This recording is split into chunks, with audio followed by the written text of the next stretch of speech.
Diberi Allah dengan rahmatnya, kita diberi kemudahan yang diberikan nikmat untuk tetap berhadir kembali di musola ini dalam menghadiri kajian rutin kita. Sebelum memulai kajian kita, Yayasan Darul Ilmu semua akan memberikan sedikit informasi tentang update donasi ini. Alhamdulillah, dari dana yang dibutuhkan untuk pembangunan TKID yang soleh sebesar Rp440.199.000 sudah terkumpul sekitar lebih dari 85%-nya, sekitar Rp390.478.753, dan masih dibutuhkan dana kurang lebih sekitar 12% dari totalnya sebesar Rp527.247.247. Semoga Allah mudahkan terselesainya pengumpulan dana untuk pembangunan TKID yang soleh. Selanjutnya kajian kita pada pagi hari ini, ya insya Allah akan diisi oleh Allah. Ya, beliau akan membawakan kajian dengan pembahasan kisah para nabi dan rasul.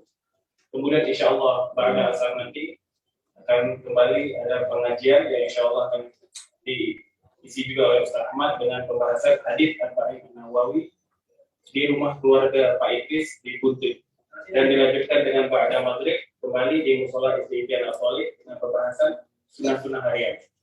Dan berhubung Ustaz berhadir bersama kita, kepada Ustaz waktu dan tempatnya, silakan.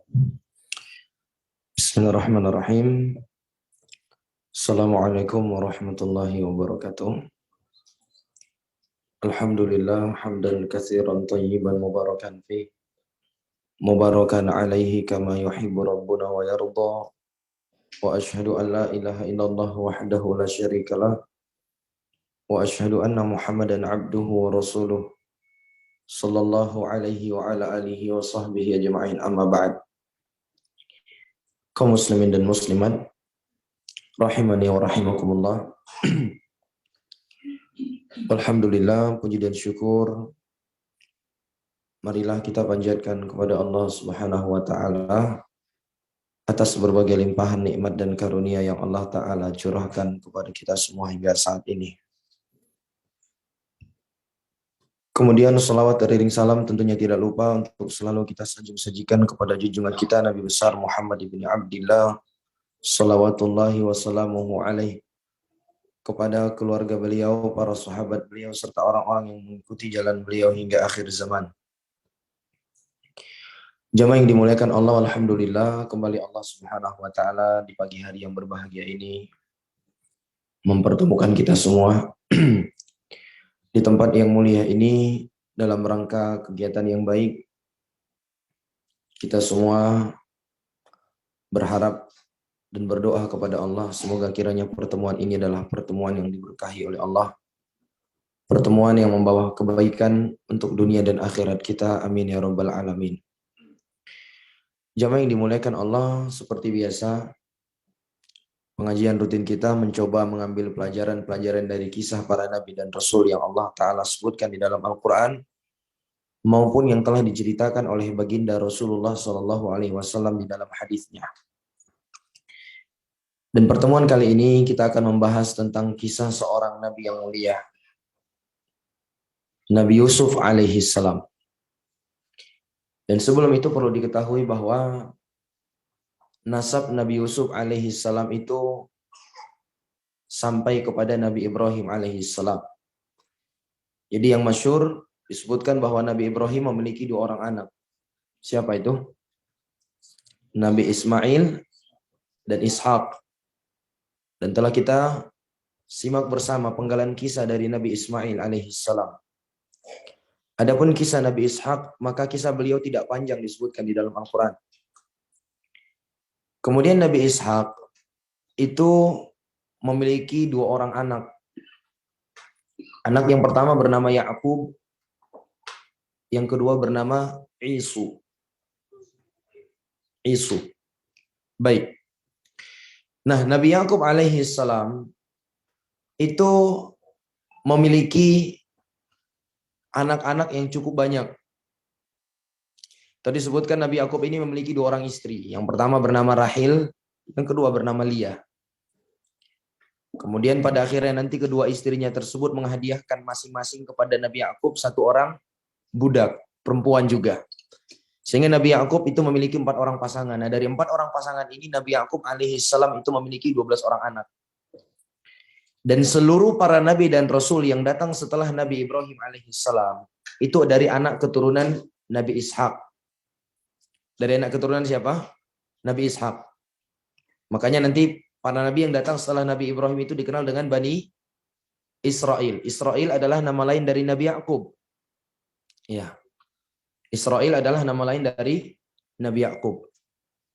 Ya, terkait makna Israel itu sendiri, Isra itu artinya abdun, hamba. Kalau il itu artinya, kalau dalam bahasa Arab adalah Allah. Jadi Israel artinya adalah hamba Allah, Abdullah. Ya. Begitu juga Jibril. Jibril itu artinya apa?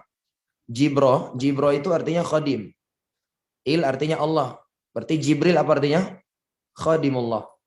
Pelayan Allah, pembantu Allah. Ya. Begitu juga Mikail. Mikail itu artinya Habib, Mika. Il artinya Allah. Berarti Mikail adalah orang makhluk atau malaikat yang dicintai oleh Allah. Namun apakah boleh kita menjadikan nama kita atau menyandarkan kepada Allah Azza wa Jalla dengan nama Il? Maka dijelaskan oleh para ulama tidak boleh. Itu hanya boleh di syariat Nabi terdahulu. Adapun di syariat Nabi Muhammad SAW, maka sebagaimana kita ketahui nama-nama Allah Azza wa Jalla dan sifat itu sifatnya tauqifiyah. Harus sesuai dengan dalil yang ada. Jelas ya? Baik. Nah, jadi seluruh nabi yang datang setelah Nabi Ibrahim alaihissalam itu dinamakan dengan Bani Israel. Nabi yang berasal dari Bani Israel, anak keturunan Nabi Yakub alaihissalam. Kecuali siapa jemaah? Nabi kita Muhammad sallallahu alaihi wasallam. Beliau berasal dari anak keturunan Nabi Ismail alaihissalam. Dan ini nanti membuat orang-orang Yahudi itu enggan beriman kepada Nabi alaihissalam karena apa jemaah? Karena ternyata Rasul sallallahu alaihi wasallam itu tidak diutus dari Bani Israel. Jadi selama berabad-abad orang Yahudi itu tinggal di kota Madinah. Mereka menahankan diri mereka tinggal di kota Madinah. Meskipun kota Madinah pada waktu itu memiliki wabah penyakit yang sangat banyak. Jadi orang tinggal di kota Madinah itu rentan terkena penyakit. Tapi mereka sanggup tinggal di situ karena mereka tahu Nabi yang terakhir Allah Ta'ala utus nanti itu akan berhijrah ke kota Madinah. Sehingga mereka setia menunggu Nabi tersebut di situ. Sampai berabad-abad mereka tunggu. Subhanallah.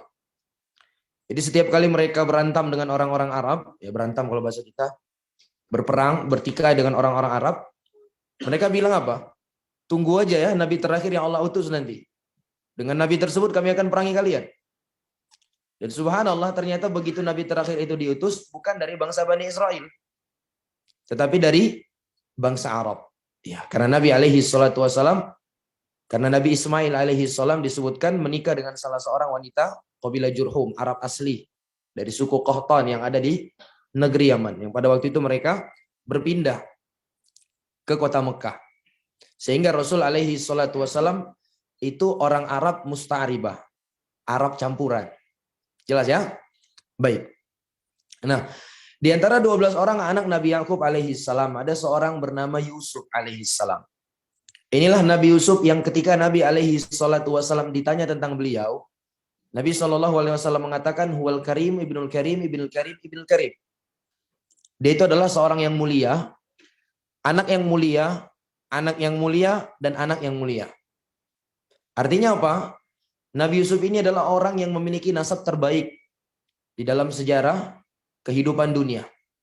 Bagaimana tidak? Beliau seorang nabi. Ayah beliau juga nabi. Siapa? Siapa nama ayah beliau? Yakub alaihissalam.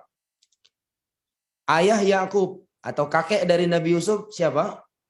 Ishak dan juga seorang nabi.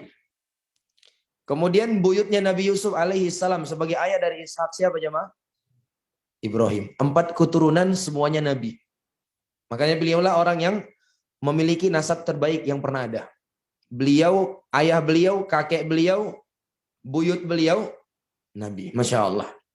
Namun jamaah yang dimuliakan Allah, tentunya yang menjadi kemuliaan seorang hamba di sisi Allah Azza wa Jalla tidak hanya sekedar dilihat dari nasabnya. Karena nasab sebagus apapun itu, kalau tidak dibarengi dengan keimanan kepada Allah, tidak dibarengi dengan ketakwaan kepada Allah Azza wa Jal, maka nasab tersebut tidak akan bermanfaat. Makanya Rasul Shallallahu Alaihi Wasallam mengatakan, man batta'a bihi amalhu lam yusri' bihi nasabuh. Siapa yang amalannya itu telat, terlambat, maka nasabnya tidak akan mampu mempercepatnya. Ya. Dan Allah Ta'ala mengatakan, inna akramakum indallahi atqakum. Yang paling mulia di antara kalian di sisi Allah adalah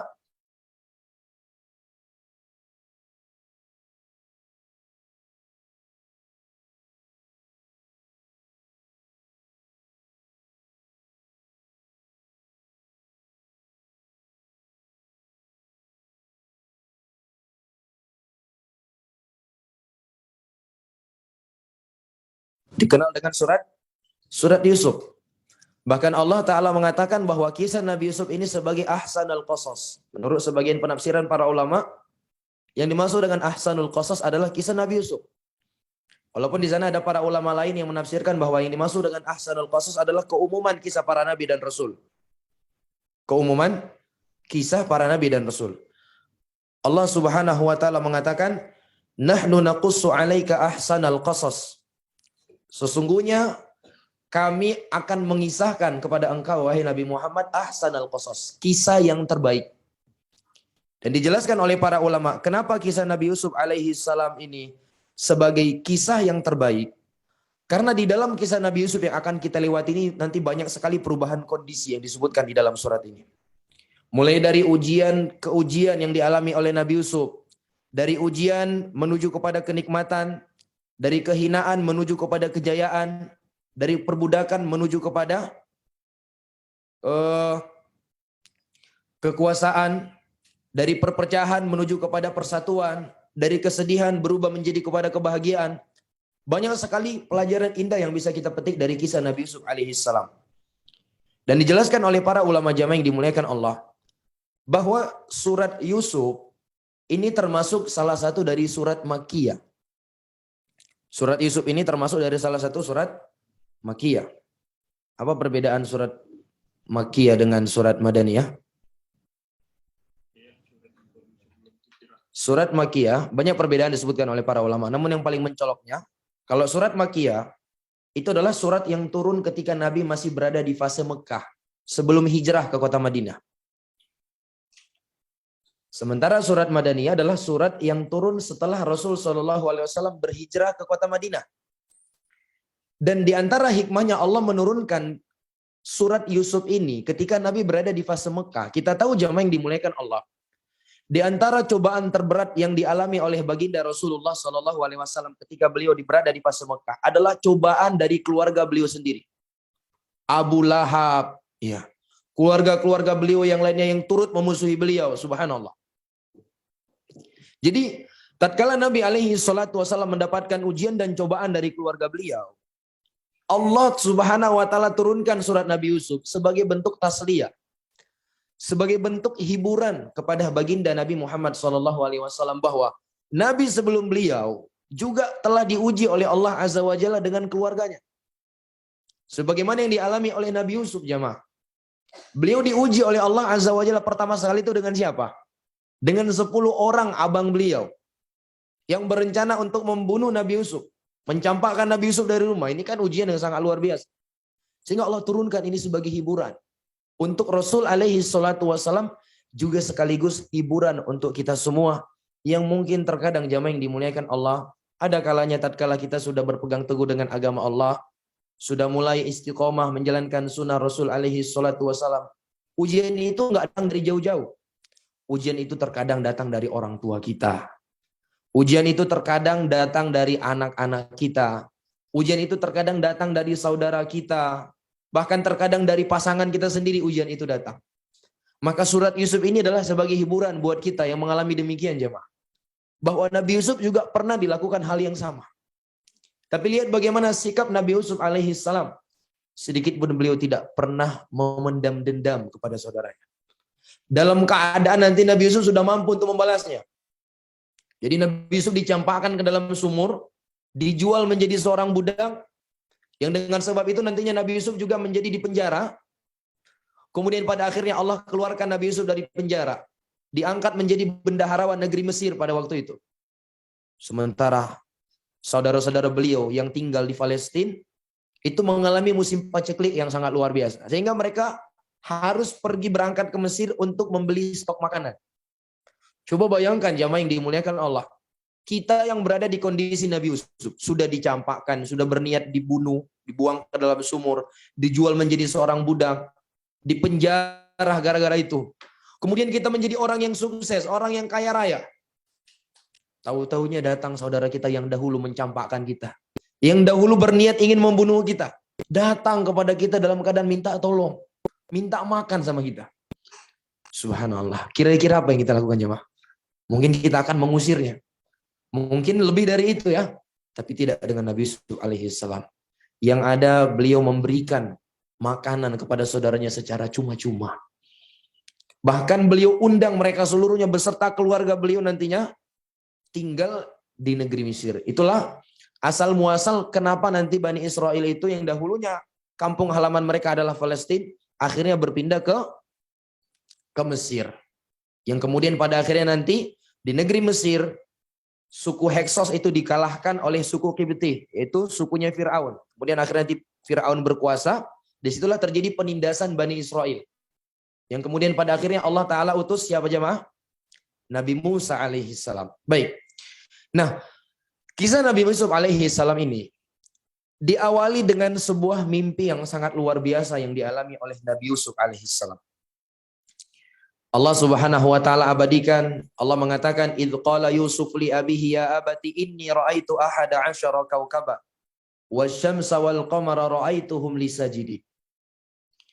Nabi Yusuf mengatakan kepada ayahnya, wahai ayahku, ya abati, ini diantara etika yang berjalan di tengah-tengah para nabi dan rasul, di mana mereka terbiasa memanggil orang tua mereka itu dengan panggilan yang paling terbaik. Dan begitulah etika seorang anak. Ketika dia memanggil orang tuanya, dia panggil dengan panggilan yang paling disenangi oleh ayahnya. Dia panggil dengan panggilan yang paling disukai oleh ibunya. Ya abati. Ya. Namun tentunya soal panggilan itu kembali kepada huruf kita. Ya. Terkadang mungkin di tempat kita ini ada panggilan yang lebih lembut dari abati. Mungkin kalau orang tua kita dipanggil dengan panggilan abati, dia nggak akan paham. Pulang-pulang pengajian, ya abati, mau makan apa? Siapa abati? Baik. Namun yang kita ingin ambil pelajaran di sini bahwa mereka itu memanggil dengan panggilan yang paling lembut. Karena di antara bentuk panggilan lembut di dalam bahasa Arab itu adalah ya abati. Jelas ya? Nah, Nabi Yusuf alaihi salam mengatakan ya abati, wahai ayahku, inni ra'aitu ahada asyara kaukaba wasyamsa wal qamara ra'aituhum lisajidin. Wahai ayahku, sesungguhnya aku melihat ada 11 bulan, matahari 11 bintang, matahari dan bulan ra'aituhum lisajidin. Aku melihat mereka seluruhnya sujud kepada aku. Jadi Nabi Yusuf alaihi salam itu bermimpi bahwa di dalam mimpinya dia melihat bulan, matahari, serta 11 bintang itu sujud kepada Nabi Yusuf alaihi salam. Tentunya dari zahir mimpi ini adalah mimpi yang sangat agung, jamaah yang dimuliakan Allah. Apalagi nanti takwil dari mimpinya, lebih agung lagi. Bahwa ternyata yang dimaksud dengan matahari dan bulan, itu siapa?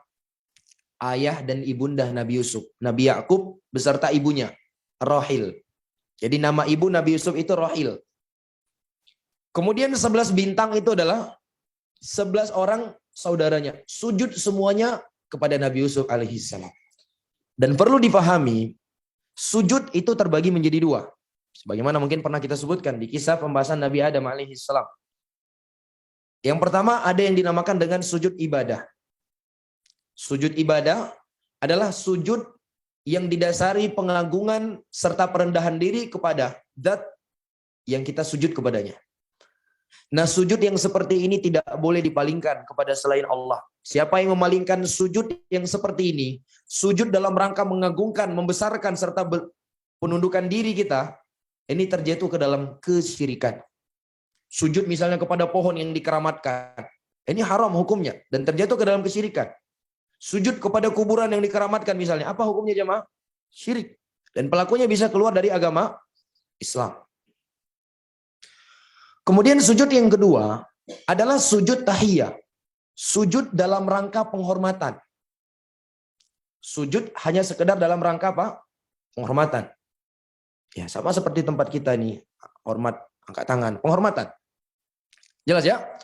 Nah, sujud yang seperti ini itu diperbolehkan di syariat nabi-nabi sebelum kita. Seperti di dalam syariat Nabi Yusuf alaihissalam itu dibolehkan. Di syariat Nabi Adam, sujud yang malaikat diperintahkan untuk sujud kepada Nabi Adam, sujud apa jemaah? Sujud tahiyah, walaupun di situ ada makna ibadahnya. Dari sisi dia adalah perintah Allah. Tapi kalau kita meninjau dari sisi dari makna sujud itu sendiri, dia adalah sujud tahiyah. Sehingga jangan sampai ada yang mengatakan iblis itu adalah orang yang sangat bertauhid, ya. Di mana dia diperintah sujud kepada selain Allah, dia nggak mau. Ini karena kuatnya tauhid dia. Salah, itu jamaah yang dimulaikan Allah. Ya. Jelas ya? Nah, adapun di dalam syariat Nabi kita Muhammad SAW, sujud yang seperti ini sudah tidak lagi diperbolehkan. Rasulullah SAW mengatakan, "Lau kuntu amuru ahadan an yasjuda li ahadin la amartul mar'ata an tasjuda li zawjiha." Kalau saja aku diperkenankan untuk memerintahkan seseorang itu sujud kepada orang lain selain Allah, maka aku berkeinginan untuk memerintahkan para istri-istri itu sujud kepada suaminya. Tapi karena itu tidak boleh, Nabi tidak jadi memerintahkannya. Jelas ya? Sehingga apa yang kita saksikan terkadang di sebagian tempat itu, tatkala anak itu menunjukkan baktinya kepada orang tuanya, lalu dia sujud mencium kaki kedua orang tuanya, boleh nggak seperti ini jamaah? Tidak dibenarkan. Ini gulu namanya, ini berlebihan namanya. Kita diperintah untuk berbakti kepada kedua orang tua, taat kepada mereka, namun jangan sampai melebihi batasan yang wajarnya. Tidak dibenarkan. Ya, kalau ke orang tua saja tidak diperbolehkan, apalagi kepada atasan kita misalnya. Kita sujud kepada atasan kita, sebagaimana pernah kita lihat berita ya. Seorang yang dia sujud kepada atasannya. Ini tidak dibenarkan jamaah yang dimuliakan Allah. Dan ini haram hukumnya. Ya, haram hukumnya. Taib. Apakah dia terjatuh ke dalam kesyirikan? Tergantung sujud apa yang dia berikan. Dan saya rasa sujud yang dia berikan adalah sujud penghormatan, bukan sujud yang sifatnya ibadah. Baik, berarti dia terjatuh ke dalam hal yang diharamkan, namun bukan terjatuh ke dalam kesyirikan. Baik. Kemudian mendengar mimpi yang dilihat oleh Nabi Yusuf alaihissalam. Maka Nabi Yakub alaihissalam pun memberikan nasihat kepada Nabi Yusuf. Beliau mengatakan, "Qala ya bunayya la taqsus ru'yaka ala ikhwatika fayakidu laka kaidah. Inna syaitana lil insani aduwwum mubin." Nabi Yakub mengatakan, "Wahai anakku, tolong engkau jangan menceritakan mimpi yang kau lihat ini kepada saudara-saudaramu. Fayakidu laka kaidah, sehingga itu akan membuat mereka nantinya berencana busuk kepada engkau. Inna syaitana lil insani aduwwum mubin." Karena sesungguhnya syaitan itu adalah musuh yang sangat nyata bagi manusia. Artinya ketika engkau sampaikan mimpi engkau ini kepada saudara-saudaramu, bisa jadi dari sisi itu nanti syaitan akan menggoda mereka untuk apa? Untuk berburuk sangka kepada engkau, untuk berniat buruk kepada engkau. Sehingga jangan diceritakan. Subhanallah. Dari petuah Nabi Yakub alaihi salam ini jamaah yang dimuliakan Allah, memberikan pelajaran kepada kita bahwa seorang hamba itu tidak dianjurkan untuk menceritakan semua kenikmatan yang didapatkan ke orang lain. Tidak dianjurkan, itu jamaah yang dimuliakan Allah. Benar. Allah mengatakan fa'amma bi ni'mati rabbika fahadits. Ya kan? Ini diantara dalil yang sering dijadikan oleh orang yang suka pamer itu. Fa'amma bi ni'mati rabbika fahadits. Terhadap nikmat yang diberikan Rabbmu, maka ceritakanlah. Benar jamaah yang dimuliakan Allah. Namun tidak semua nikmat itu harus kita pamerkan. Ada nikmat-nikmat yang sifatnya sensitif kalau kita pamerkan. Jadi harus pandai-pandai kita jamaah yang dimuliakan Allah menyikapi setiap nikmat yang Allah berikan kepada kita. Jangan setiap makan ini upload. Setiap jalan-jalan ke sini upload. Subhanallah. Ya. Beli barang ini upload. Tidak seperti itu jamaah yang dimuliakan Allah. Ya. Karena itu akan membuka peluang bagi orang lain untuk berniat buruk kepada kita. Karena terkadang kejahatan itu terjadi bukan karena adanya niat pelaku. Ya, tapi karena apa? Adanya kesempatan. Waspadalah. Subhanallah. Jelas ya jamaah yang dimuliakan Allah. Jadi tidak semua nikmat-nikmat yang kita dapatkan itu harus kita publish. Terlebih lagi, bisa jadi sebab kita pamerkan nikmat yang kita dapatkan itu. Itu akan membuat saudara kita bersedih, jamaah. Mungkin kenikmatan yang kita pamerkan itu biasa bagi kita, ya enggak? Makan sate misalnya, itu biasa bagi kita. Tapi kita kan nggak tahu, bisa jadi di sana itu ada saudara-saudara kita yang sudah 3 bulan pengen kali makan sate. Tapi nggak kesampaian. Kita pamerkan lagi. Akhirnya membuat dia sedih. Apa hukum membuat seorang muslim sedih? Nggak boleh, jamaah yang dimuliakan Allah. Jadi seorang muslim itu harus cerdas. Nggak boleh latah. Setiap nikmat yang didapatkan harus dipamerkan. Subhanallah. Nah seperti itu jamaah yang dimuliakan Allah. Karena kita dituntut untuk menutup segala celah hasad ini jamaah. Bisa jadi dengan kita mempamerkan itu akan mengundang saudara kita hasad kepada kita. Ada kalanya orang-orang itu hasad kepada kita karena siapa? Karena perbuatan kita sendiri. Makanya kita dituntut untuk menutup celah ini. Ada kalanya orang berburuk sangka kepada kita karena apa, jemaah? Ya karena perbuatan kita sendiri. Dan itu tidak boleh, jemaah yang dimuliakan Allah, membuka pintu keburukan bagi orang lain. Di antara ibadah yang agung di sisi Allah Azza wa Jalla adalah menutup segala pintu kejelekan. Sampai-sampai Rasul Shallallahu Alaihi Wasallam mengatakan tuba.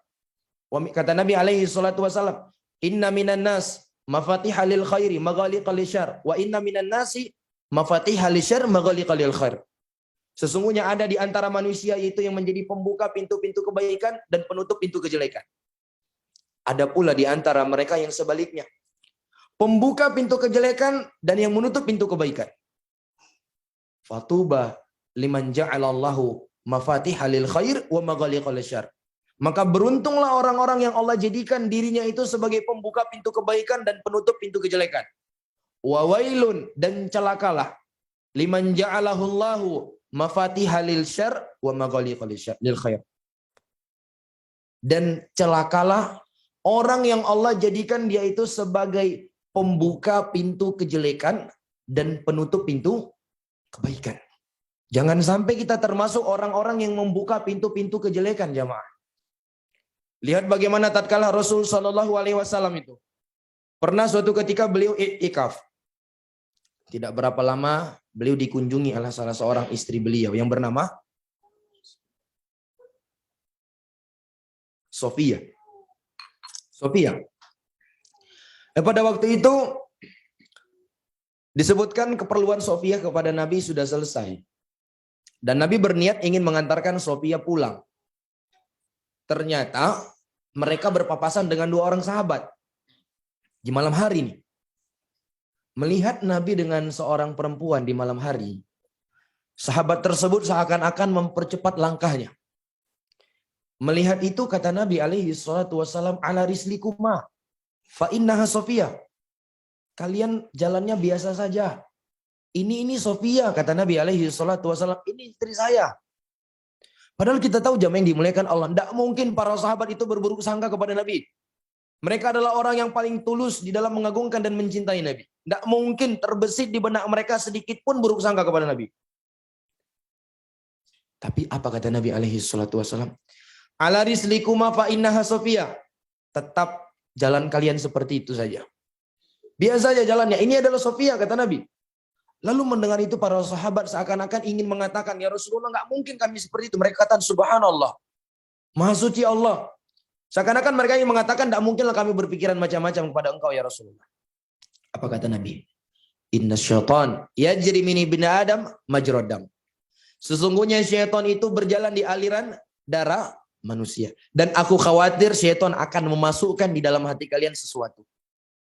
Ditutup celah ini oleh Nabi alaihi salatu wasallam. Ini yang harus kita pahami jamaah yang dimuliakan Allah. Benar, orang tidak dibenarkan menggibahi kita. Tapi jangan sampai kita yang memancing orang lain menggibahi kita. Ada kalanya orang menggibahin kita karena memang perbuatan kita. Kita nggak sedang berbicara, gibah itu boleh apa tidak, tetap tidak boleh. Namun ada kalanya orang gibahin kita karena apa? Karena memang kayaknya kita layak untuk digibahin. Karena perbuatan kita sendiri. Jadi jangan sampai seperti itu jamaah yang dimuliakan Allah. Ditutup celah ini serapat-rapatnya.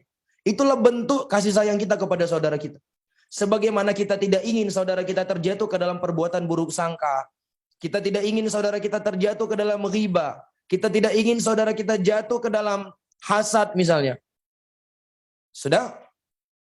Harusnya juga demikian. Kita bersikap kepada orang lain. Kita tutup supaya mereka itu tidak terjatuh ke dalam perbuatan tersebut. Jelas ya? Subhanallah. Sehingga disebutkan kisah tentang Ibrahim An-Nakha'i dengan Imam A'mash. Pernah dengar nama Imam A'mash? Siapa nama Imam A'mash jamaah? Sulaiman bin Mihran. Imam A'mash ini beliau sampai-sampai luqiba bil mushaf. Beliau itu diberikan lakop oleh para ulama dengan mushaf. Li syiddati li quwwati hifdhihi. Karena kuatnya hafalan yang beliau miliki. Jadi Imam A'mash ini sebagaimana namanya A'mash, beliau itu seorang yang rabun. Rabun beliau. Juling lah. Dan beliau memiliki seorang guru bernama Ibrahim An-Nakha'i. Ibrahim An-Nakha'i ini awar, sebelah matanya nggak berfungsi. Jadi mereka ini pernah melewati sebuah jalan berbarengan mau pergi ke masjid. Pergi bareng. Tiba-tiba mereka melewati sekelompok anak-anak muda. Ya biasalah anak-anak muda yang bandel-bandel. Lalu melihat mereka berdua ini berjalan. Yang satunya juling, yang satunya rabun. Apa kata mereka? Lihat tuh si rabun sedang membimbing si juling. Subhanallah. Ini ucapan yang dilontarkan kepada dua ulama ini. Ya mereka bersabar. Keesokan harinya ketika mereka ingin pergi lagi berbarengan ke masjid. Tadinya melewati jalan yang biasa mereka lewati. Ibrahim An-Nakha'i menawarkan gimana kalau kita lewati jalan yang lain. Jangan lewat situ. Lalu kata Imam A'mash rahimahullah. Ya nggak apa-apa kita lewat situ. Biar aja mereka gibahin kita. Toh juga mereka yang berdosa kita dapat pahala. Ini benar nggak kira-kira? Ya benar-benar aja. Mereka yang gibahin kita, ya mereka berdosa kita dapat pahala. Apalagi memang kita butuh transparan pahala. Kan begitu jamaah. Ini fikih Imam A'mash. Tapi fikih Imam Ibrahim An-Nakha'i tidak seperti itu jamaah. Apa kata beliau? Ma'alaika ya Aba Abdurrahman. Kamu ini kenapa kata beliau? Ya. Kamu kenapa? Bal naslam wa yaslamun khairun min an nujar wa ya'simun. Kata beliau, justru kita selamat, mereka juga selamat, itu jauh lebih baik dibandingkan kita dapat pahala, tapi mereka harus berdosa. Subhanallah. Kita nggak terpikirkan yang seperti itu jamaah. Menutup celah tadi. Padahal mereka nggak salah apa-apa. Andai kata mereka lewat di situ, mereka nggak salah. Iya nggak? Itu jalan umum. Nggak salah mereka. Tapi begitulah seorang muslim kepada muslim yang lainnya. Sebagaimana dia tidak ingin dirinya terjatuh ke dalam keburukan, perbuatan ghibah, buruk sangka, hasad, kita juga harusnya tidak ingin saudara kita seperti itu. Jadi harus pandai-pandai kita jamaah yang dimuliakan Allah. Apalagi kita ini subhanallah sudah sedikit misalnya. Ya. Dan syaitan itu sudah berjanji akan memecah belah di antara kita. Inna ma yuridu syaitan an yuqi'a bainakumul adawata wal baghdha. Syaitan itu berkehendak ingin menanamkan, menimbulkan permusuhan dan perpecahan di antara kalian. Inna syaitan qad aisa an ya'budahul musalluna fi jaziratil Arab. Walakin fi tahdisi bainahum. Nabi mengatakan sesungguhnya syaitan itu sudah berupaya sudah berputus asa membuat orang-orang yang salat di jazirah Arab menyembah dia. Tetapi dia akan senantiasa melakukan tahris bainahum. Apa itu tahris? Memecah belah di antara mereka. Jadi ada hal-hal yang sebenarnya tadi biasa aja. Jadi berubah sensitif karena syaitan. Sehingga kita ini pandai-pandai jamaah yang dimuliakan Allah menutup segala celah. Kita tahu mungkin kalau kita perbuat ini, kita nggak salah. Salah dia, kok dia cepat kali buruk sangka sama kita. Jadi salah dia, kenapa dia terlalu cepat sekali suudzon kepada kita. Benar, kalau kita perbuat yang seperti ini, kita nggak salah. Tapi kan ada baiknya kalau memang di sana ada cara lain. Untuk kita melakukan ini dan tidak terjadi pergesekan. Ini harusnya kita kerjakan jamaah yang dimuliakan Allah. Iya. Demi itu apa tadi? Menjaga tali persaudaraan di antara kita tadi. Menutup segala celah yang membuat kita bisa bertikai. Bisa membuat kita saling nggak enakan satu dengan yang lainnya.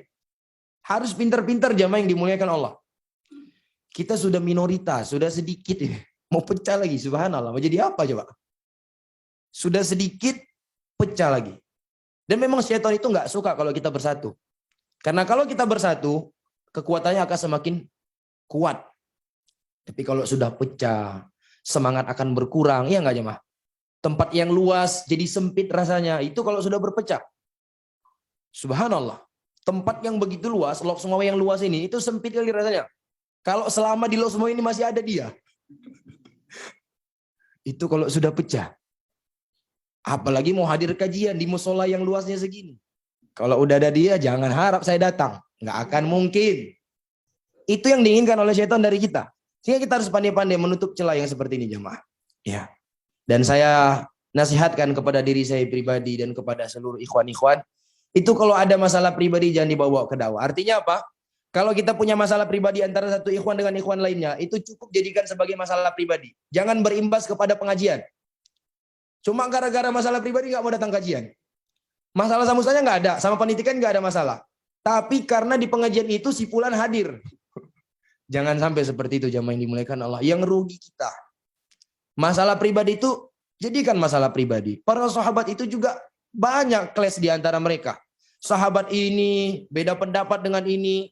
Bahkan Abu Bakar dan Umar bin Khattab itu kalau kita baca sejarah tidak 1 kali 2 kali mereka itu beda pendapat. Subhanallah. Tapi mereka nggak baperan, nggak dibawa ke medan dakwah itu, subhanallah. Masalah pribadi cukup masalah pribadi. Jangan diseret-seret kemana? Ke dakwah, ke pengajian. Ada nggak teriwayatkan Abu Bakar atau Umar nggak mau lagi hadir pengajian Nabi karena ada di situ Abu Bakar? Subhanallah. Nggak seperti itu jamaah yang dimuliakan Allah. Ya kalau model-model kita sebagai Umar ya nggak tahu kita gimana agama Islam. Jadi jangan sampai seperti itu jamaah yang dimuliakan Allah. Jelas ya? Harus pintar-pintar kita menutup segala celah. Dan ini yang menjadi petua Nabi Yakub alaihi salam. Ya. Nabi Yakub mengatakan, "Ya bunayya la taqsus ru'yaka ala ikhwatika fayakidu laka kaidah." Wahai anakku, engkau jangan ceritakan mimpi yang kau alami ini kepada abang-abangmu. Karena itu akan membuat mereka nanti berencana buruk kepada engkau. Nabi Yakub bukan dalam konteks berburuk sangka kepada anak-anaknya yang lain. Bukan. Tapi beliau khawatir. Syaitan akan menanamkan sesuatu. Makanya di akhir ayat apa kata Nabi Yakub? Inna syaitana lil insani aduwwum mubin. Beliau sandarkan kepada perbuatan syaitan. Syaitan itu adalah musuh yang sangat nyata. Mungkin saja tadinya saudara-saudara Nabi Yusuf itu nggak ada rencana buruk kepada Nabi Yusuf. Tapi setelah mereka melihat kelebihan yang dimiliki oleh Nabi Yusuf, akhirnya syaitan itu memasukkan sesuatu ke dalam hati mereka. Sehingga membuat mereka apa? Berencana buruk, subhanallah. Dan perlu dipahami jamaah yang dimuliakan Allah. Saudara-saudara Nabi Yusuf memang tidak mengetahui perihal mimpi ini. Karena Nabi Yusuf memang tidak menceritakan. Tapi memang sejak awal mereka itu udah gak suka kepada Nabi Yusuf. Kenapa? Karena mereka melihat kecintaan Nabi Yakub yang begitu besar kepada Nabi Yusuf. Jadi di antara semua anak yang dimiliki oleh Nabi Yakub, yang paling dicintai oleh Nabi Yusuf ini dicintai oleh Nabi Yakub adalah Nabi Yusuf alaihi salam. Kenapa jamaah yang dimuliakan Allah? Dijelaskan oleh para ulama ada beberapa alasan kenapa Nabi Yakub sangat mencintai Nabi Yusuf. Yang pertama karena Nabi Yusuf itu anak paling bungsu. Anak yang paling bungsu. Ya wajar seorang ayah itu kecintaannya itu kemana paling besar? Si paling bungsu. Biasanya seperti itu ya. Paling bungsu yang paling disayangi.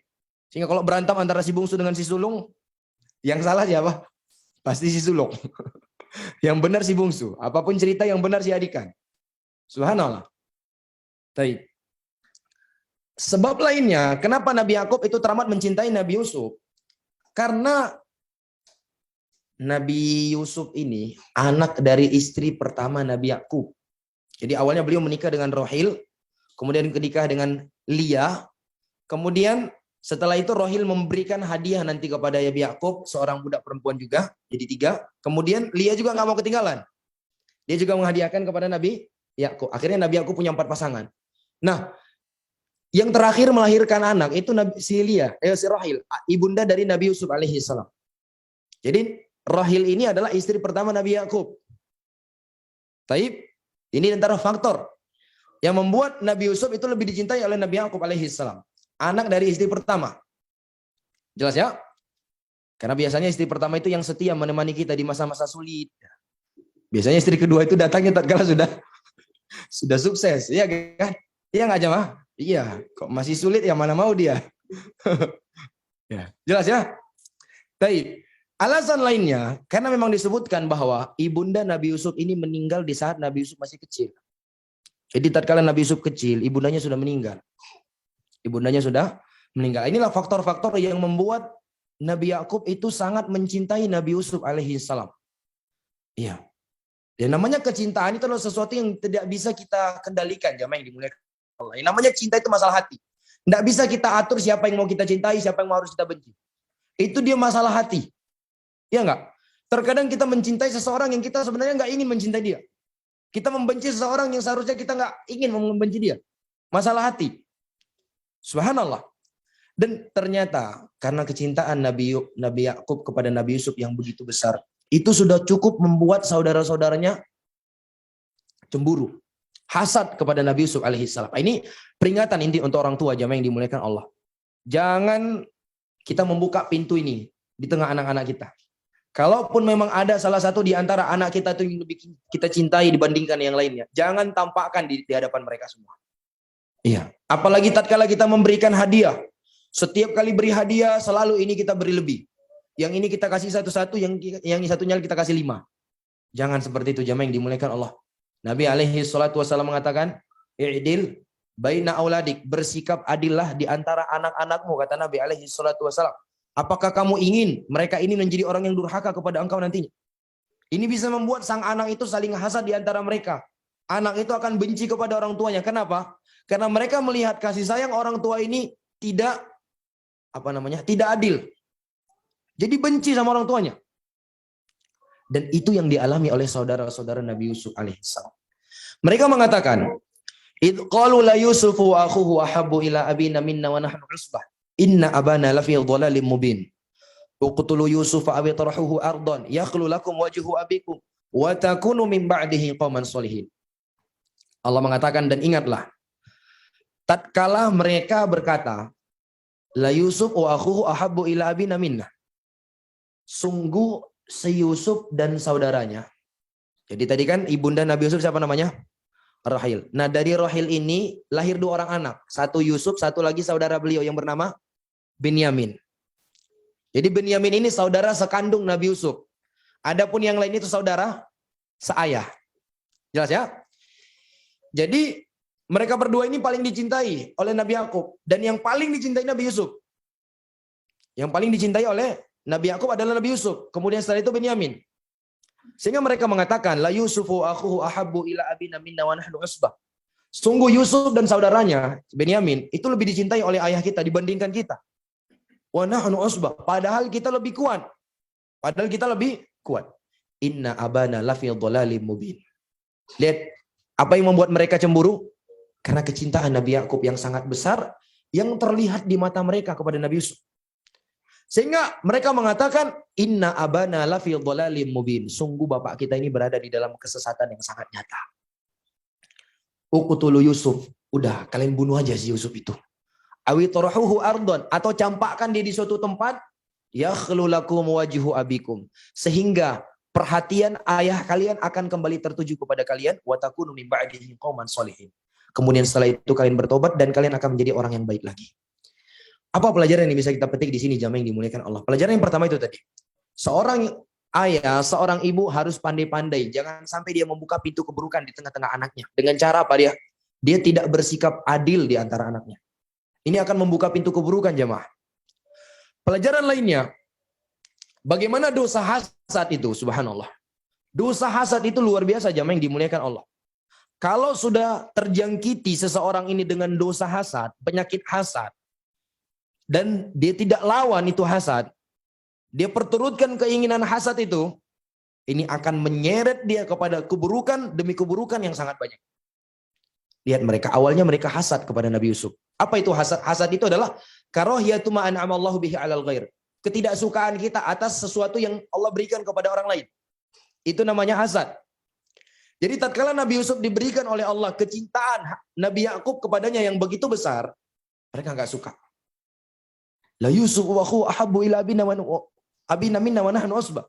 Sungguh Yusuf dan anak dan saudaranya lebih dicintai oleh ayah kita dibandingkan kita. Nggak suka mereka. Apa ini jamaah? Hasad. Lihat bagaimana hasad itu menyeret mereka kepada keburukan yang lain. Apa itu?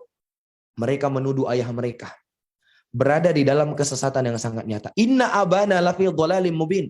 Bapak kita itu sudah sesat memang itu. Udah gila. Masa dicintai Yusuf dibandingkan kita? Gara-gara apa ini jamaah? Hasad. Apa cukup sampai di situ? Tidak. Tidak cukup sampai di situ. Apa kata mereka? Uqtulu Yusuf. Udah bunuh aja si Yusuf. Sudah. Dari hasad, menuduh ayahnya sesat, berakibat kepada pembunuhan Nabi Yusuf. Kemudian nanti sampai berani berdusta. Mereka datang nanti kepada ayahnya dan berdusta. Hasad tadi jamaah. Dan hasad ini jangan merasa aman kita darinya jamaah. Oh, si fulan itu orangnya baik misalnya. Tidak mungkin dia hasad. Belum tentu. Apa kata Syekhul Islam Ibnu Taimiyah?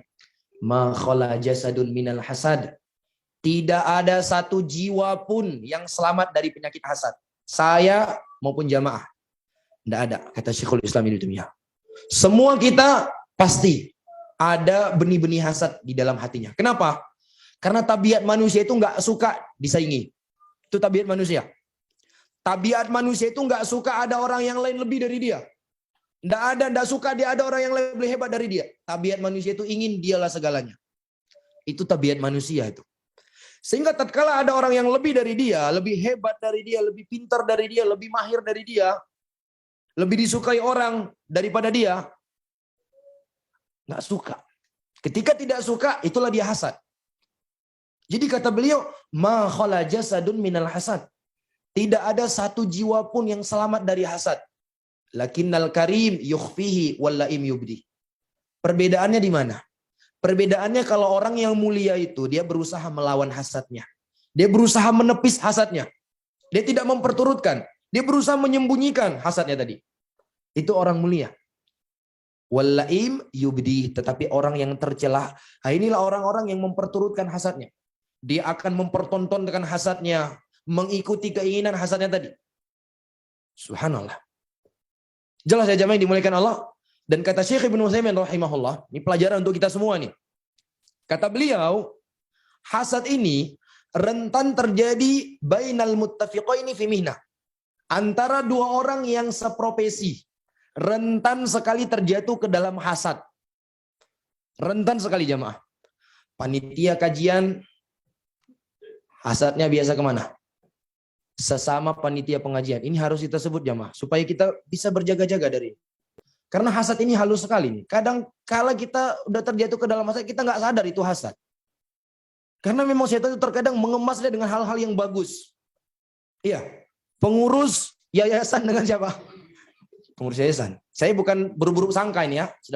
Cuma harus kita sebutkan yang seperti ini. Karena Syekh Ibnu Utsaimin mengatakan demikian. Seorang alim dengan seorang alim.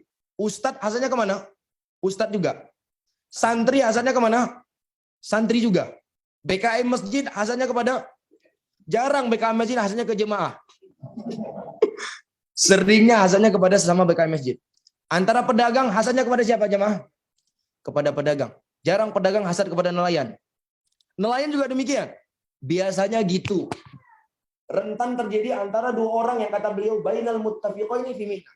Dua orang yang seprofesi itu rentan terjatuh ke dalam penyakit hasad. Jelas ya jamaah yang dimuliakan Allah? Rentan terjatuh ke dalam penyakit hasad. Dan kalau hasad ini jamaah tidak kita lawan, tidak kita tepis, itu akan menggiring kita kepada keburukan-keburukan yang lainnya. Subhanallah. Lihat apa yang membuat iblis berani membangkang perintah Allah. Tidak mau sujud kepada Nabi Adam. Hasad. Tatkala dia melihat bagaimana Nabi Adam diberikan oleh Allah kelebihan-kelebihan yang sangat banyak. Banyak sekali Allah berikan kelebihan. Allah ciptakan Nabi Adam dengan kedua tangannya. Iya kan? Allah perintahkan para malaikat sujud kepada Nabi Adam. Allah ajarkan Nabi Adam asma kulli syai, nama segala sesuatu. Ini tidak dimiliki oleh iblis. Hasad tidak jamaah, hasad. Subhanallah. Dia hasad kepada Nabi Adam. Lihat bagaimana dua orang anak Nabi Adam. Yang pertama siapa? Qabil dan Habil. Allah mengatakan watul alaihim naba abni Adam bil haqq id qarraba qurbanan fatuqbila min ahadihima wa lam yutaqabbal min al-akhar. Qala la aqtulannak. Qala inna ma yataqabbalallahu minal muttaqin. Bacakan kepada mereka berita tentang dua orang anak Nabi Adam. Tatkala keduanya mempersembahkan kurbannya kepada Allah, ternyata yang diterima cuma satu, yang satunya nggak diterima sama Allah.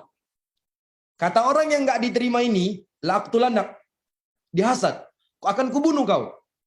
Ini antara abang adik bisa saling bunuh-bunuhan gara hasad, subhanallah. Apalagi antara kita dengan teman kita. Antara kita dengan teman kita, tentu lebih mungkin lagi jamaah. Antara abang adik saja mau bunuh-bunuhan gara-gara itu. Gara-gara hasad tadi. Subhanallah. Makanya berhati-hati dari dosa yang satu ini. Penyakit yang satu ini jamaah. Banyak-banyak doa sama Allah Azza wa Jalla supaya Allah hilangkan dari kita. Setiap kali kita sudah mulai merasa tidak suka dengan saudara kita. Karena kelebihan yang dia miliki. Banyak-banyak doakan dia. Dengan kita banyak mendoakan kita, Allah akan gantikan rasa kebencian kita tadi dengan kasih sayang. Kalau bila perlu kasih dia hadiah. Semakin dia nggak suka, semakin kasih hadiah. Subhanallah. Iya. Setiap ketemu ucapkan salam sama dia. Urusan dia nggak mau balas, itu urusan dia sama Allah. Ucapkan salam. Sekali, dua kali, tiga kali nggak dibalas. 4 kalinya ucapkan salam jamaah. Bisa jadi yang kelima kalinya, dia akan membalas. Dia akan sadar dia. Masya Allah ini. Anak jarang balas salam dia, tapi tetap dia mau ngucapin salam kepada saya. Allah akan gantikan itu jamaah. Dan terbukti bagaimana ucapan salam itu mampu mendekatkan sesuatu yang tadinya sudah jauh. Mampu mempererat sesuatu yang tadinya sudah mulai renggang. Jadi kalau udah ada masalah dengan saudara kita, jangan dihindar-hindari jamaah. Jangan kita kalau ketemu sama dia menghindar. Kalau dia lewat pintu ini, harus paksa lewat jendela. Jangan seperti itu jamaah. Ya. Kalau ketemu itu, ucapkan salam. Kata Nabi, wa khairuhuma alladzi yabda'u bis salam. Yang terbaik yang mau ngucapin salam terlebih dahulu. Subhanallah. Jadi kalau ada masalah dengan saudara kita, ucapin sering-sering salam sama dia. Assalamualaikum akhi. Dia nggak balas, itu urusan dia. Iya, sekeras apapun hati dia, kalau sering-sering kita ucapin salam, maka insya Allah lama-lama akan Allah tanamkan kecintaan di antara kita. Itu Nabi yang menjamin demikian. Kata Nabi alaihi salatu wasallam, la tadkhulunal jannata hatta tu'minu wa la tu'minu hatta tahabu. Awala adullukum ala syai'in idza fa'altum tahabbtum afsyus salama bainakum. Kalian tidak akan masuk ke dalam surga sampai kalian saling cinta mencintai. Dan kalian tidak akan sampai kalian beriman. Dan kalian tidak akan beriman dengan iman yang sempurna sampai kalian saling cinta mencintai. Maukah kalian aku tunjukkan suatu amalan yang kalau kalian mengamalkannya maka kalian akan saling cinta mencintai? Apa jemaah? Afsyus salam bainakum. Tebarkan salam. Akan Allah tumbuhkan kecintaan. Kalau ketemu ucap salam, maka insya Allah yang tadinya ada masalah itu jadi hilang. Kerenggangan itu akan dieratkan oleh Allah Azza wa Jalla. Jelas ya? Baik. Jadi ini pelajarannya.